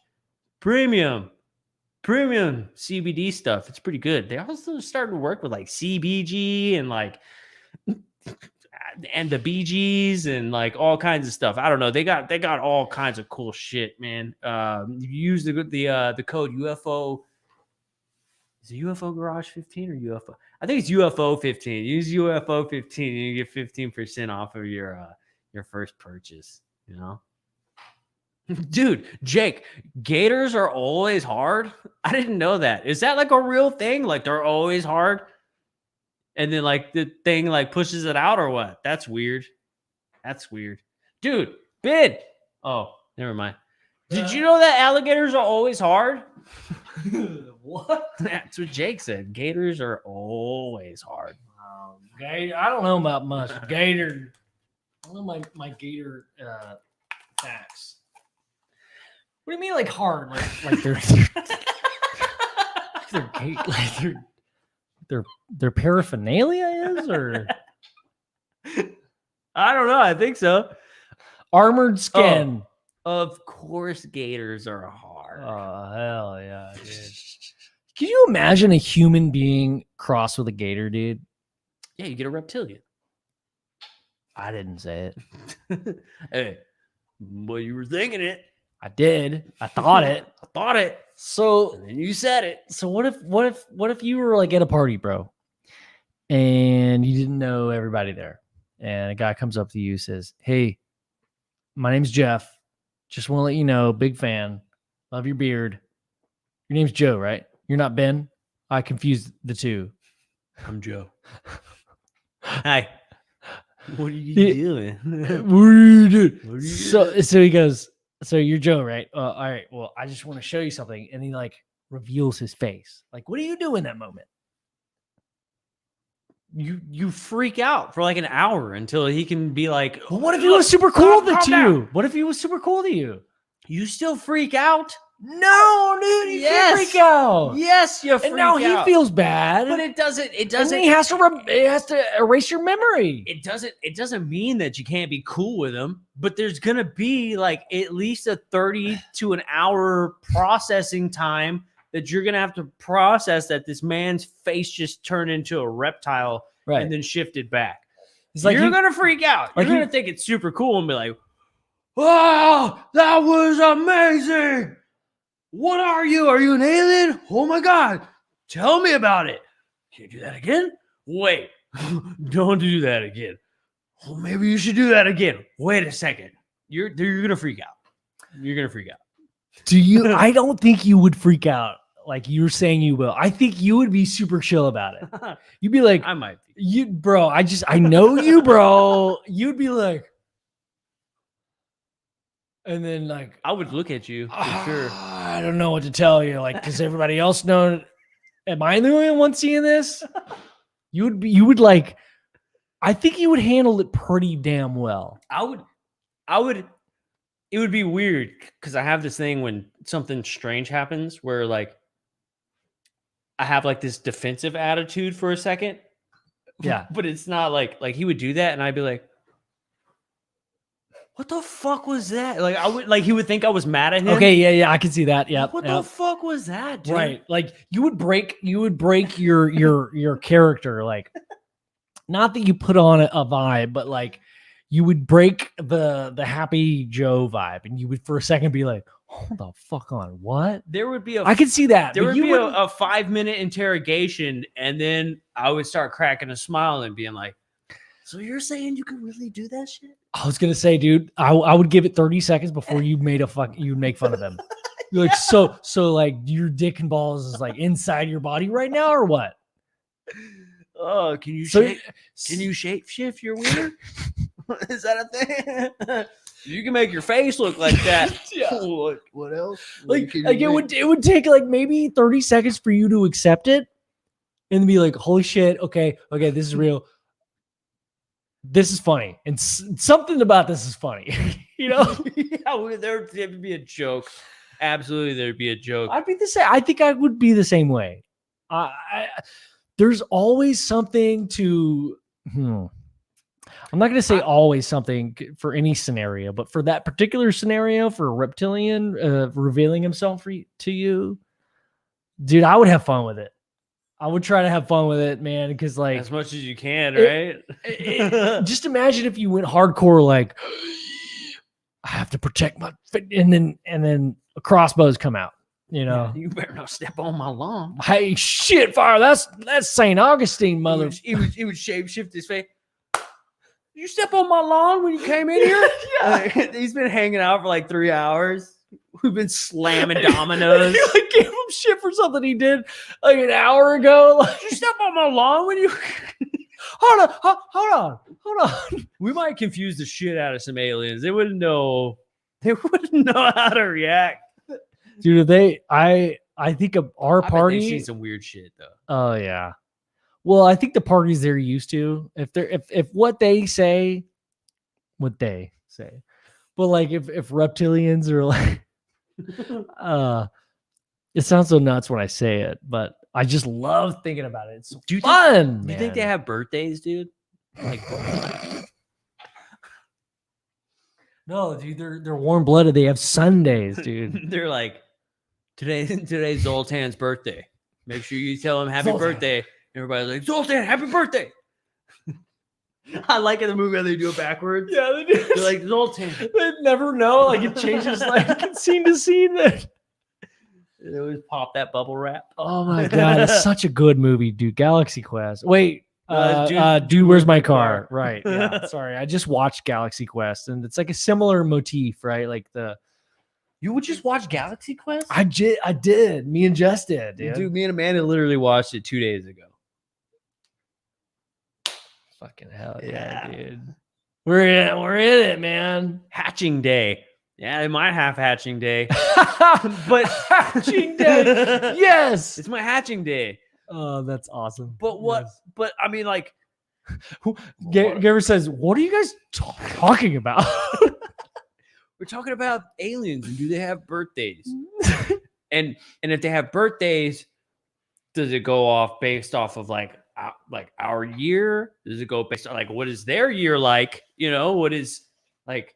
Is their birthday like, yo, we've technically in your time, it would be 9,000 years for you. But for us, it's been 1 year. Like hatching day, obviously you're talking about like the reptile species, but like, what about the other ones? Like what about the, you know, and that's another interesting thing is you hear about the bug species, you hear about the grays, the whites, the Nordics, you know, the feline race, like, is it Lyrian? The Lyrians. Lyrans. Dude, like the Lyrans. What about like what if they're like we always make this dolphin joke on how like they're like real smart. But do they fart though? Do they fart though? Yes, dude. But do they? Do alligators do like reptilians fart? Yeah, dude, that's when they're in the water and you see the bubbles come up. Whoa! People always assume that was an alligator like expelling, you know, oxygen through his nose, but the alligator totally farted. He like gave away his position. His position, dude. He's so unstealthy. What? So we hear about all these different little alien dudes.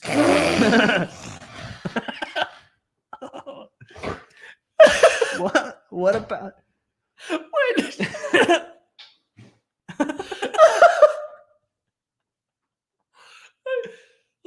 I'm just like last night, like listening to like Samantha Mowat, dude. Like she's been through some shit, and like I love listening to. She's got some real words. She's been through this shit, and like from going from that, and like it's so absurd to us because we're not a part of that life, dude. Like I 100% believe Samantha Mowat. She has been through some shit, right? And it's fucking scary. So you get that anxiety, like, oh my God, it's real. But she's not scared of it. But you know what's great to like kind of like a breath is shit like that idea softens the blow. All right, so like these little alien dudes, right? Like I think a lot of people, like I hope people don't misinterpret like our humor. Like we're not making fun of this shit. Like yeah, we're having fun with it. And if they do, so be it, right? Hey, Don John Bovey, what's up, dude? Yes, Don. How you doing, man? Don Bon Jovi. He had a Don John Bovey. Don John Bovey. What are you doing, dude? Dude, what are you doing? Hell yeah. What about the like? I never hear about like a fish species. Yeah, I'm sorry, dude. I cut you off, and I went. No, you're good. You were saying, what about these little aliens? Yeah, I was asking. We hear about all these different kinds of alien dudes, and they're always bugs, cats, grays, reptiles, humans. What about like fishy ones, dude? Are there like fishy aliens? Dude, look at the Sumerian. That goes back to some the Sumerian reliefs, dude, and they believed in pinecone aliens. Yes, that too, and they had purse purses. aliens. Fucking Dolce & Gabbana purses. I don't know if that's a purse. I thought that might be a purse name. I'm making shit up. But dude, there's a purse dude. There's like an eagle guy and there's a fish guy. And I believe the eagle guy is like CEO of the company. Fish guy is the guy who microwaves tuna at lunch break and smells up the whole office. Oh, like everybody hates that guy, but doesn't want to tell him. Man, I don't like that guy. You know, This one time in high school, there was this new girl, and I was like, "Hey, you want to go to lunch with me?" And she was like, hot. She was hot or what? Yeah, and of Tight. course, dude. Tight. Of course. Look at me, dude. Why are all new girls hot? Because it's just something you haven't seen in a while. And when you grow up in a small town where there's only like 65 girls in your class, you know what I'm saying? Yeah. It's like anything new is attractive. Yeah. But yeah, so I was like, "Hey, you want to go to lunch with me?" And she was like, "Yeah, I'd like to go." And I was like, "Cool." So we went, and I was like, "I'm gonna go to Sonic." And I was like, "You want anything?" And she was like, "No, I brought my lunch." And she busted out these salmon patties, bro, and it made my car smell so bad. And She bought what now? she brought salmon patties, like fried. She brought them. She brought them in your car. Fried salmon patties. You said you were going to Sonic. She brought her food. Yeah, she had already been like prepared to go sit by herself at the lunch table. Turns out she was attractive, so she made friends immediately. And somehow my goofy ass got her to go to lunch with me. Yeah. Dude, props. So she already had her lunch with her, right? And we went to Sonic, and I was like, "Hey, you want like a cheeseburger or some tots? You want like a Route 44 cherry vanilla Dr. Pepper? It's one of my favorites." And she was like, "No, thank you. I brought my own lunch." And she pulled out this brown paper bag and busted out this Ziploc bag and opened it. And when she opened it, it like punched me in the face of like salmon, like salmon I love salmon. I love salmon. But these salmon patties, dude, day old salmon patties. Yeah. I wasn't feeling it, right? Yeah. So we didn't hang out anymore. Damn, you never like, well, hey, let's go to lunch again? No. Oh, so I mean, I would have hung out with, but she found out that I wasn't one of the popular kids. Once they find out we're not as cool as we seem. It's when it's all. I'm sure I was probably very awkward in the car too. Yeah, dude, this other time when I moved to a new school, the opposite happened to me. There was this girl, and I was walking down to Pizza Hut, and she was like, "Hey, you want to ride?" And I was like, "Totally, I'll take a ride." And she was kind of cute, you know. And I was like, "Hell yeah, we're going to Pizza Hut together. This is like my second day here. Like, this is pretty cool." And she was like, "Hey, would you like a tomato?" And I was like with my pizza? And she was like, no, would you like a tomato? And she like reached in her back seat and pulled out this big ass tomato. Turns out her family was tomato farmers, but that was just another cute chick, odd lunch high school story that I had. Damn. I wanted to share that with everybody. I love the tomato girl. I love the tomato girl. Oh, she was like the nicest person I've ever met. You know who's even cooler than tomato girl is mac and cheese girl. Mac and cheese girl is your wife. I'll never forget mac and cheese. Her girl. Mac and cheese, bro. When we had that barbecue, bro, her mac and cheese, dude. No, she's the banana pudding girl. The mac and cheese, bro, was so damn good. I'm like committed. It was mac and cheese, but I know that it was banana pudding. Yeah, because we didn't even have mac and cheese. I'm sorry. We had corn. It was banana pudding. That was so good. It was so good though. All right, back it up. The banana pudding, holy shit, was so damn good, dude. So you scored big time. Oh yeah, totally. You scored big time. My wife makes the best banana pudding of all time. Yeah. All right, well, hey, if you had to pick, oh my god, if you had to pick. Ben says, if you had to pick a comic to be the ambassador of Earth, who would you choose? I'm going with Joey Diaz. Joey Diaz, you cocksuckers. Yes. Fucking love Joey Diaz. Dude, so me and Ben had this idea about creating an animated, maybe something funny of Jim Goodall, because he's got the best stories of all time. It would totally want to have Joey Diaz narrate the voice of it. I fucking love Joey Diaz, dude. If people don't know who Jim Goodall is, like, look him up. Look Jim Goodall. Holy shit. That guy is awesome. Like, we spent a lot of hours with the guy. Last time we hung out with him in Sedona, we were like, hey, we came up with the idea on the way up on the road trip, dude. 16 hours in a van, and me and Joe were just like, I think I realized at one point we were just telling each other back and forth like fucking hilarious Jim Goodall stories. That's what we did for a good part of the whole trip. And Was but- just tell Jim Goodall But stories. we said we would tell the stories in the accent of, hey, doing it. motherfucker, hey, it's me. So Hello. like, My name is Melinda Leslie. So we had this idea. We're like, for the documentary, like Jim Goodall.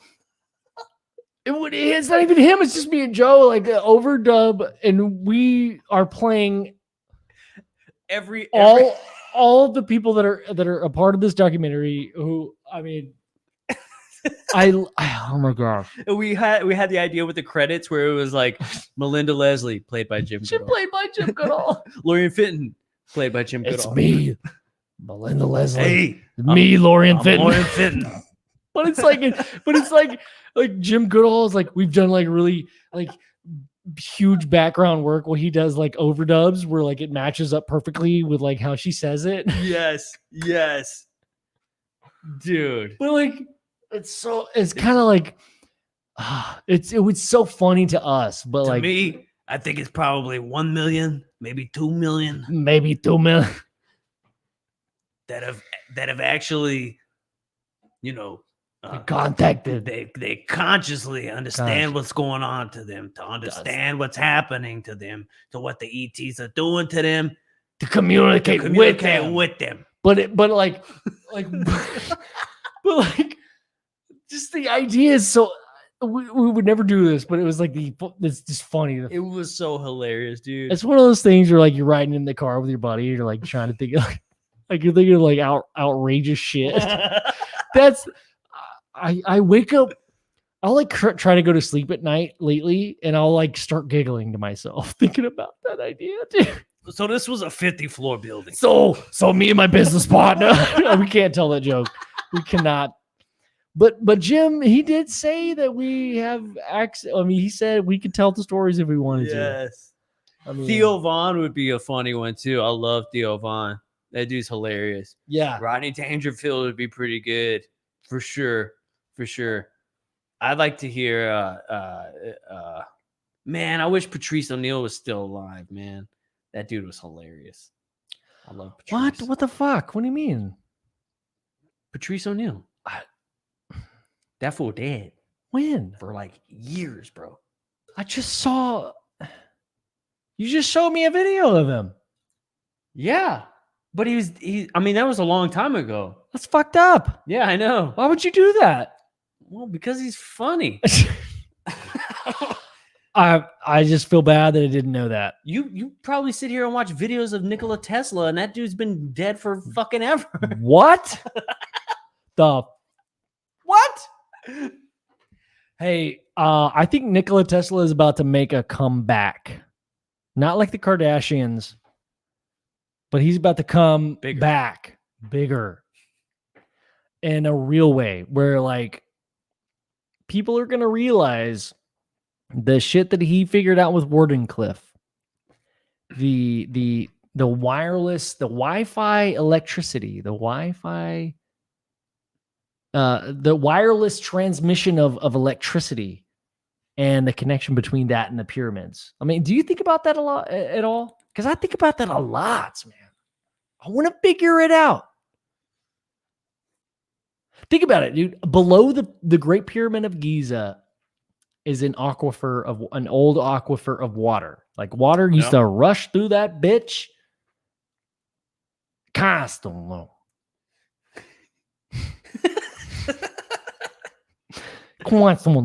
So water mixed with limestone with a gold cap. It's a perfect. It's. You ever made a mixed drink? Yeah. Everything needs lime juice. No, limestone. Oh. You ever had a drink with limestone in it? It's not fun. Not fun at all. Well, I could. Depends on what part of Austin you're in. Yeah, seriously. Dude, one time this guy was jackhammering some stuff and a big ass chunk of limestone like popped off and like hit me in the forehead. And I was like, Oh, that hurt. And that's when your third eye opened. It might have been, dude. I don't know. Dude, yeah, there is a huge Tesla tower outside of Austin. It's right next to it's not right next to like Waco. Yes. It's closer to Waco. We should go see if we can get a tour of that.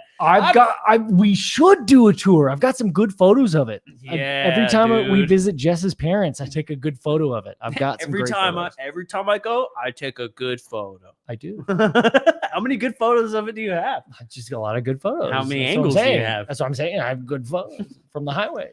So I took these pictures. So anyway, I took some pictures. Of 1974, it was me and John Lear. Fucking Tesla tower. We were rock solid, taking photos of the fucking new Warden Cliff out near Waco, fucking Texas. I don't know, why is it so much funnier in that accent, dude? Because Jim's already got this grussly, like, voice, He's already kind of got this thing going on, and then you just add the New York accent, the New there. Jersey thing going on. Yeah, it's just funny. I don't know, the Cuban. I love it, dude. He's so funny. Tammy. I don't know. She said Ben, so I clicked on it. Ben's cool. That's my name. That's fucking cool. She's talking to you, dude. Tommy. Saw. Tammy. Oh. There was a young lady named Tammy Finnegan. She had no whiskers on her chin again. That's good. I like that. That's I like that. I came up with that actually. Did you just came? I came. You up came. With, and you just came. I came. Joe came. Jess is like in the kitchen, like, oh my God. Not again. It's not even 10 o'clock. Dude, your wife is so proud of us every Thursday. Yeah. She's so every next day after the podcast, I have to be like, so what did you hear? And she's like, everything. You guys yell. You know what? I love my wife's. I love Jess's. She's like, do you boo boo? Do you boo boo? Yeah. I love it. She just tunes us out, man. I love it. That's awesome, dude. That's awesome. Okay, all right. So we're Benowitz, right? And Richard Doty. Oh my God, we are way past that, dude. I think we have 15 more minutes, and let's take a little break before we're going on Spaced Out Radio. We're gonna be on Spaced Out Radio tonight. Yep. We're going with Dave Scott and Lorian Fenton from the Fenton Files. It's me. And Melinda Leslie. That's like Jim Goodall being the voice of all of the awesome people that we had. My name is Jocelyn Buckner, and I live like an hour and a half away from you cocksuckers. But it's gonna look, I live 2 miles from you. I told you to fucking get your shit together, and you didn't. Now here we are. Now here we are. Now traffic is gonna be terrible. Now traffic. I'm not take gonna me like an hour and a half. Fucking thing. Your boy is hungry. I'll bring you. Actually, she fucking pulled through. I still need to pay her for that pizza. By the way, like what? Like $100 in pizza? Dude, it was 3 pizzas. Sedona pizza, though. And what is Sedona pizza? It's hard to get it up in that altitude. Dude, the spiritual pizza of Sedona is incredible. Spiritual pizza is a thing, y'all. Spiritual pizza. It's in the sauce. It's new age pizza. It's in the sauce. It's in the sauce. Listen, it's me, Jim Goodall. You gotta get you some of that spiritual pizza. You know what's crazy is like we spent an entire weekend with Jim fucking Goodall, dude. Like, I know, man. Like we were like, hey, we would love you for like what, dude. We just want to see you, hang out. And we were expecting him to, show up for a couple hours and then head home.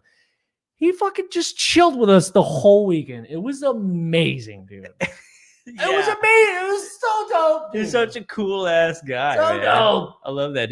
And what's even cooler is that like, so he had this tour of Lockheed Skunk Works, right? And like, it just so happened to fall on the same time that we were shooting the documentary, and he called Skunk Works and was like, "Hey, I gotta reschedule, motherfucker." Like he rescheduled to hang out with us. To hang out with us. He rescheduled Lockheed Martin, like Skunk Works to. well, us and also Melinda and Lorian and like, dude, the crew. I mean, Lorian, Yeah. She put this together, man. Like Jocelyn introduced us to like the best people ever. Like the crew that she introduced us to, man. It's so Yeah. fucking cool, man. So cool, man. I love it, dude, so much. And like, dude, so like so Jim Goodall reschedules his like tour of Lockheed Skunk Works. He gets a pewter made like plaque and sculpture, which civilians never get. It's usually like 10-year pilots, like people that have been in the service for 10 to 20 years. He gets a sculpture, Jim Goodall, for his and a coin. And that thing, dude, both of them are very heavy. And a private tour. Moves it around to hang out with us.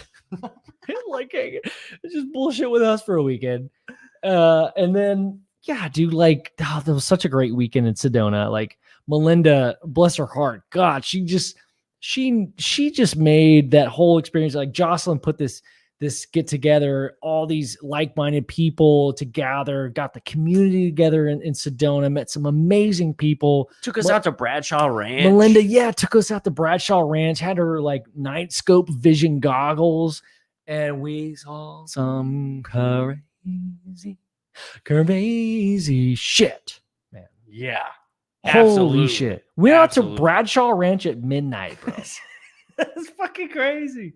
Hold on, I gotta chime in here. Everybody's, you know, they have the power of the Schwartz going on in the chat. What does that mean? Sarah Schwartz, your Schwartz is bigger than mine. Schwartz? You have the Schwartz. Darth helmet. I'm surrounded. Why is it spelled? I'm surrounded by assholes.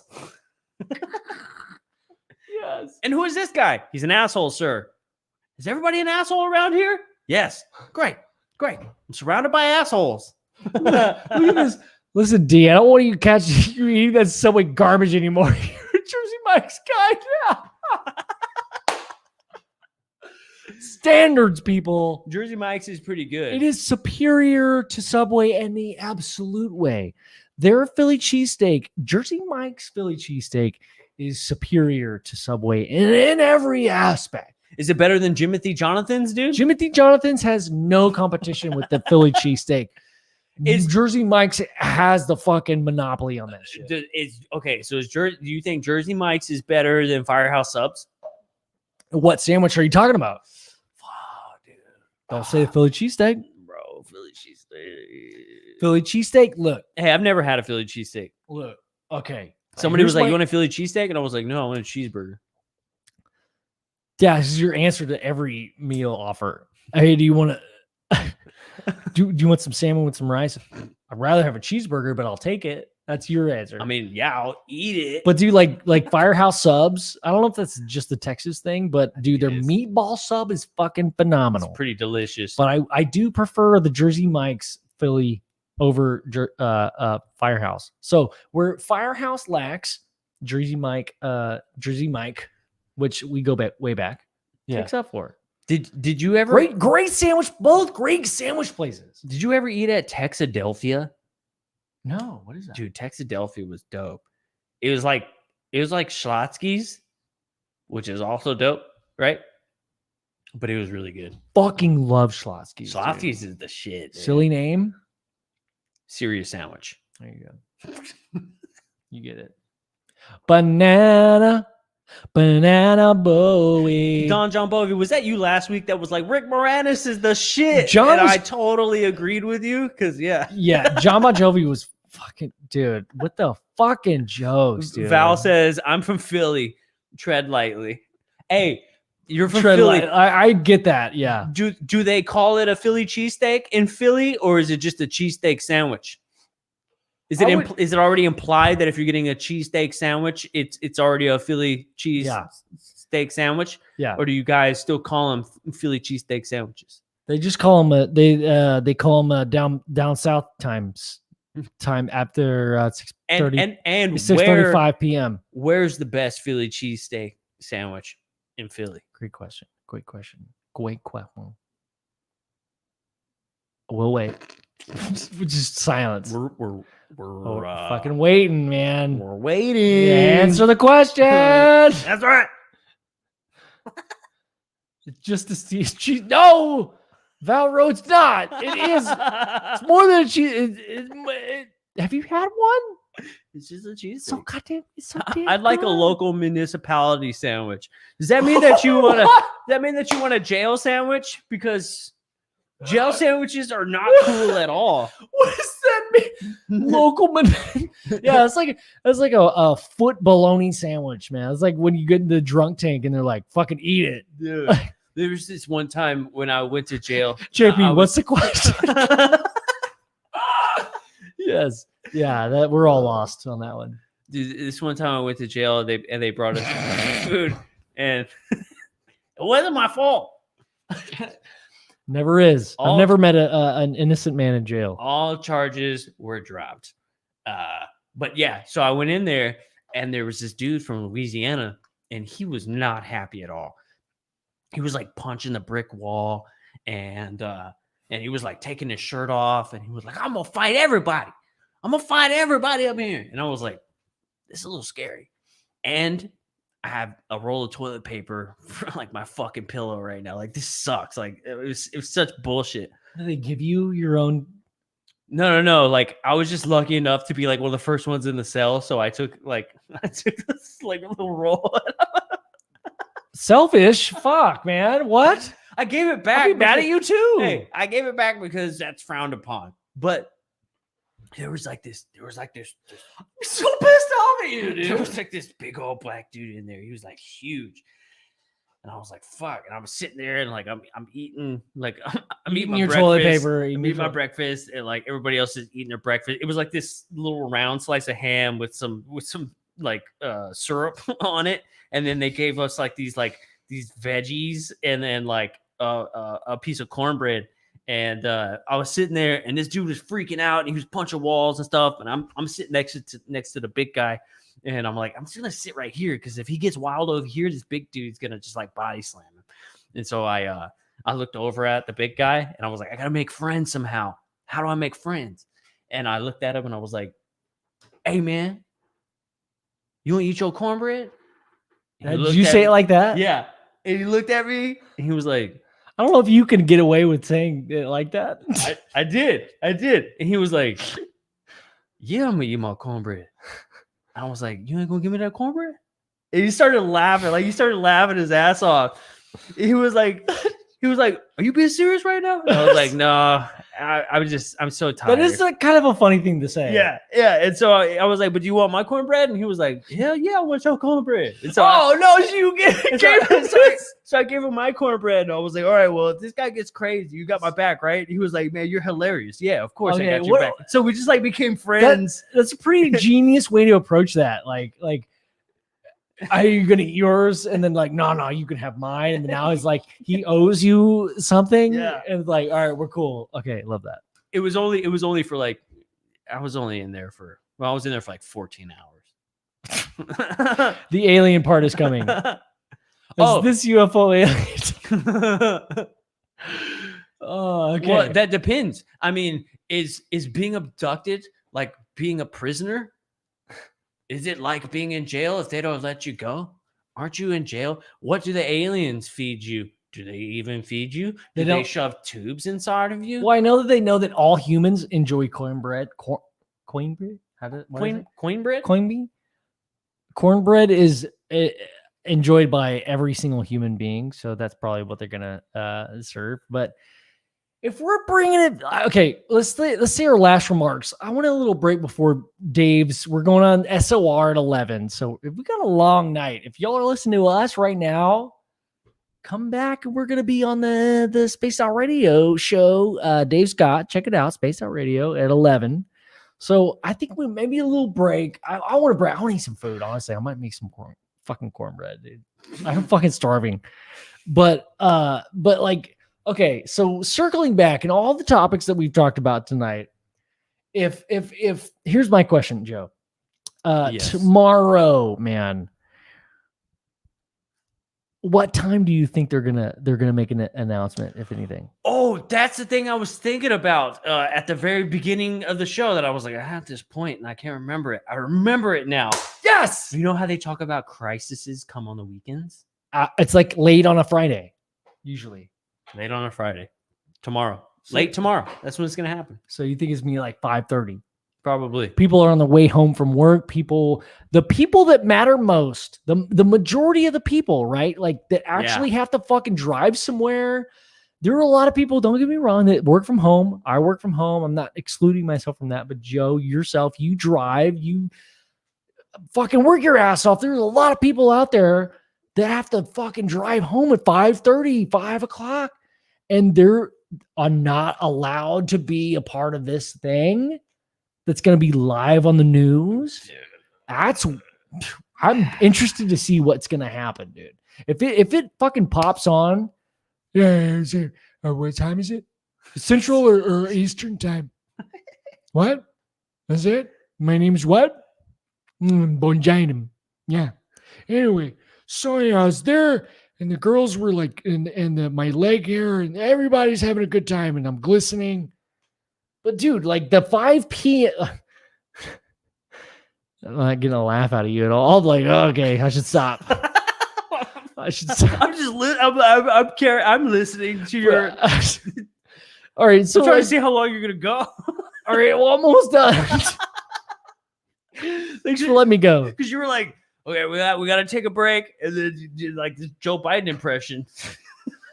All right, so you shut up now. I'm talking. That's basically what I said. But like 5:30, right? Like it's like late on a Friday. Everybody's driving home from work, can't see it live. Do you think that is time for them to edit shit from people who see it live? Probably. Or do you think that's just like all a part of the systematic Chongamoromo, you know? Dude. Late on a Friday. I mean, everybody's done. Yeah, dude. I mean, everybody's like, all right, I'm going home. I'm gonna drink some beer. I'm gonna barbecue. I don't know what you guys do. That's what I like to do on the weekends. Actually, yeah. Well, yeah.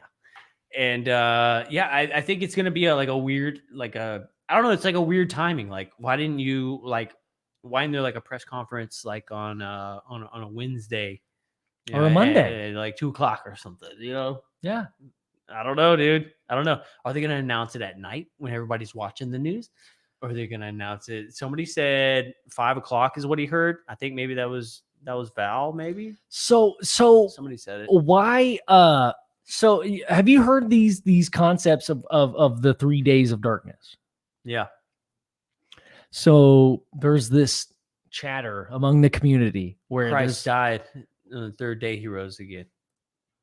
It honestly does tie back to that. I know you're kind of making a joke, but it kind of does tie back to that. Like the winter solstice, the sun hits the lowest point for 3 days and then rises. Yes. Yeah, dude, you're smart, dude. Freaking smart, dude. You're fucking. You a doctor scientist or not? I am a doctor scientist, an official one. Where's your card? I mean, where's your card? You don't have one? You don't have one either? Mm-hmm. Anyway, so the 3. I'm waiting. No. Don't you gloss over that. Do you have a card? No. Okay. If you don't have a card, I don't have one. What if I totally made like the most badass card, like totally left you out of it? Oh, that was so bummed. Me and William Townsend have cards and you don't. But dude, so like, so what if everything just comes to light at like 9:30? Everybody who works a job where they have to go somewhere and do some shit and they don't work from home, they don't see it. But the people that work from home see one thing, right? So there's like this zeitgeist, this chatter going on social media. By the time they take their lunch break, get to see the secondhand version of it. Like, that's dangerous. But I mean, back to as soon as it comes out, people are gonna record it. Like, so, it's immediate, right? So that what's that's what brings me to the 3 days of darkness, where you don't have any internet, you don't have any outside connection, where you just get to, it's on your cable television. You get a message, that your local weather station that's telling you that, like that fucking scary spooky shit, and like no internet, but you do get that one channel, and you can't call your buddy. I can't call you. You can't call me.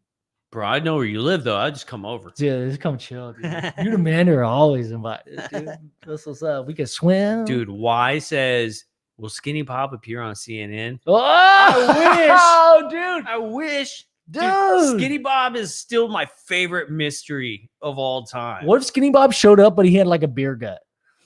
He's like older now. Yeah, he's he's got hair like Kyle Gass, just around the sides. He's got like a gut now. He's like, guys, I'm trying to look. This is when I was young and handsome. Yeah, this is the video from it's real video. I was young and handsome. This was 3,000 years ago. You got to understand. I'm the one who stayed behind on the moon, man. I'm the one that panned up. That was me, dude. That was me. Taking all them sweet ass photos. Sweet ass photos. The sexy photos, really. I mean, Earth is sexy. Think about it. Really? What? That one fool, that Max fool, he apparently found the person who uploaded Skinny Bob and is setting up to interview them to verify. No shit, dude. Oh. I just watched Max's interview with I think so. He interviewed Lou shortly before us, and then he had Ryan Sprague. Well, that was a great interview. I just watched his show. Dude, Max is dope, dude. But how can $1 million not get this person to come out of hiding? Well, explain for people who don't know. Well, so the story is that like when this stuff came out, people were like, well, it could be CGI. They've had people look at it and they're like, well, it's really good CGI. If it is CGI, if it was done like a long ass time ago, that's impossible. We could do it now, but it would definitely take a big team. And then there was like all kinds of Hollywood people coming out offering jobs to whoever made this film. They offered like over $1 million for somebody to come forward to claim the film. And there was just all these things to get somebody to come out, right? And claim the film, and nobody did. And so like, it's just weird that like $1 million didn't come out, but like Max was like, hey, I want to be on the show. And he was like, fuck yeah, dude. So what the thing was, who offered the $1 million for someone to come forward? I don't know who it was. So it was like specifically somebody that came. Maybe it was like Hollywood. Somebody was like, hey, whoever made this shit, if it's fake, come fucking forward because we want to hire you to make all of our Hollywood films. Right.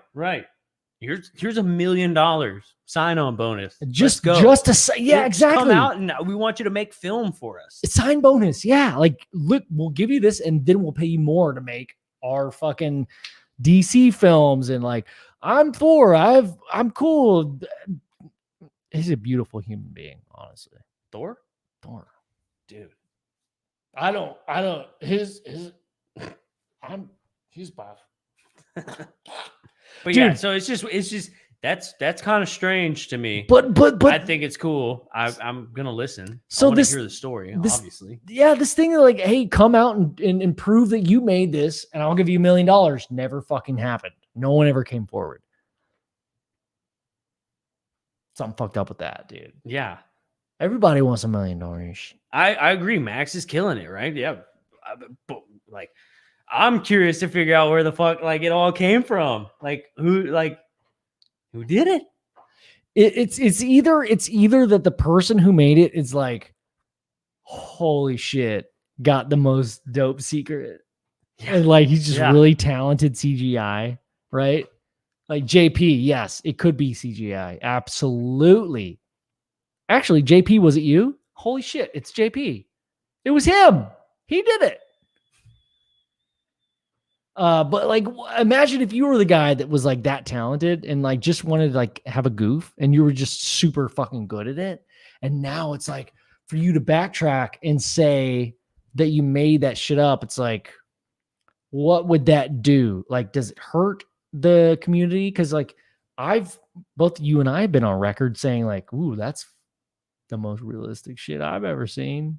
It looks good. It would make us, we already look stupid. We're dumb. Like everybody knows that. Yeah. But like I've actually said, and I still believe that strong possibility that that's some real ass shit. That's some real video, man.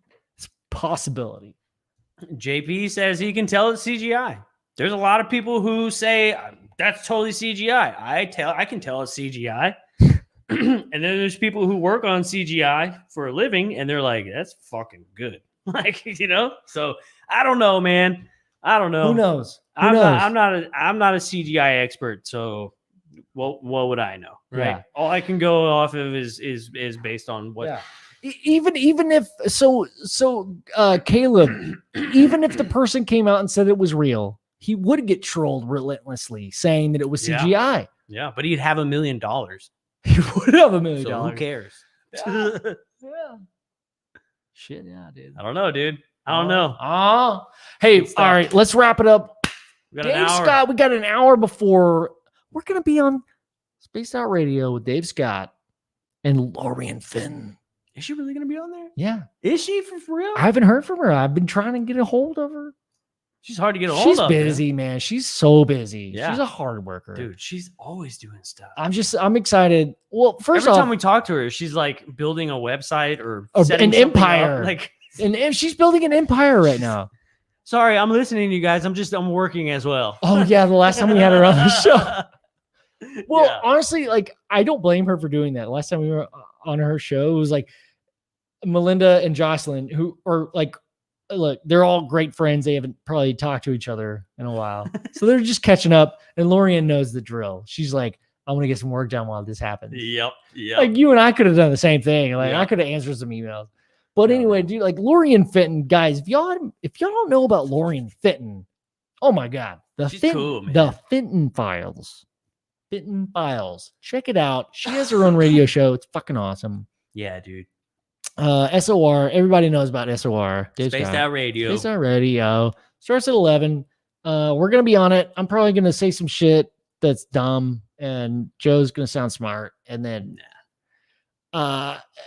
anyway, we're going to shave Joe's beard on the show, is what Joe doesn't know. No, we're not. Jess, my wife, is going to hold him down. I'm stronger than both of y'all. I was going to say, no, you're not. But I don't know if that's true. Okay, I'm going to place Nibbler on you, and then you'll have the wherewithal to be like, I can't injure this blind and deaf pug, so you won't move. I'm pulling at your heartstrings. No, I will. I'm shaving that beard off, dude. Nope. Just everybody will hate you. Dude, if you shave your beard off, the podcast is over. Everybody knows that. The podcast is fucking over. Damn. Hey, all right, dudes. Yeah. Thanks so much, everybody, hanging out tonight. Check us out on SOR. Yep. See, YouTube. Sarah, don't touch Joe's beard. No. I agree. I feel like it's more like a Is it? like a Cartman. Like, Hell yeah. All right, guys. Thanks for hanging out. This was fucking awesome as always. This is fun, man. I Fun love time. the live chat. Fast time and UFO high. Hey, Hell yeah. happy Christmas tomorrow. And if you're listening to this, it's probably tomorrow. So all I'll say is let's leave some people, if they're listening and they're like, hey, I don't know much about this. The government said some shit.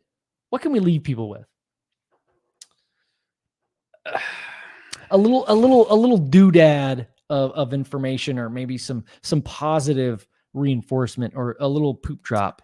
Whenever they release the information, don't go out and buy toilet paper. Oh, that's a good one. Yeah. If your instinct is to go buy something, don't do that thing. Unless it's Whataburger.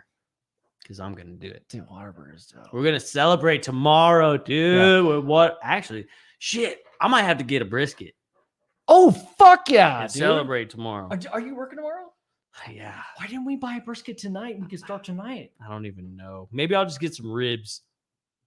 It's a little quicker. Yeah, your like ribs, like dude. Your 4 ribs were hours. fucking so good, dude. Yeah, we'll Holy try shit. it. We'll have to get some ribs, get some wine.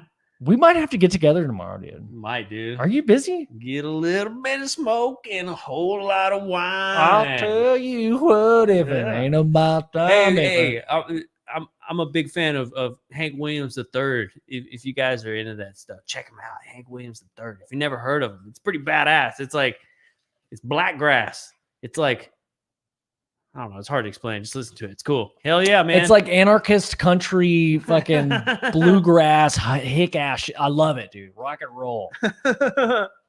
Rockabilly. All right, guys. Well, there's Dave right here. Love the logo. Yeah. Hell yeah. Dude. Well, we're gonna love the new Spaced Out Radio website, which is coming soon. So that's pretty fucking cool. Joe built it I built it. with his hands. That's what's taking so long. He built it in Play-Doh, and then I digitized it. I ran out of nails while building Dave's website. So I still got to go to Home Depot tomorrow and get a few more nails. Right. But I'm almost done. Right. Oh, yeah. And you're close. All right. And I'm really proud of you. Well, this is the 12th goodbye. Yeah. So for real this time. Sip on me.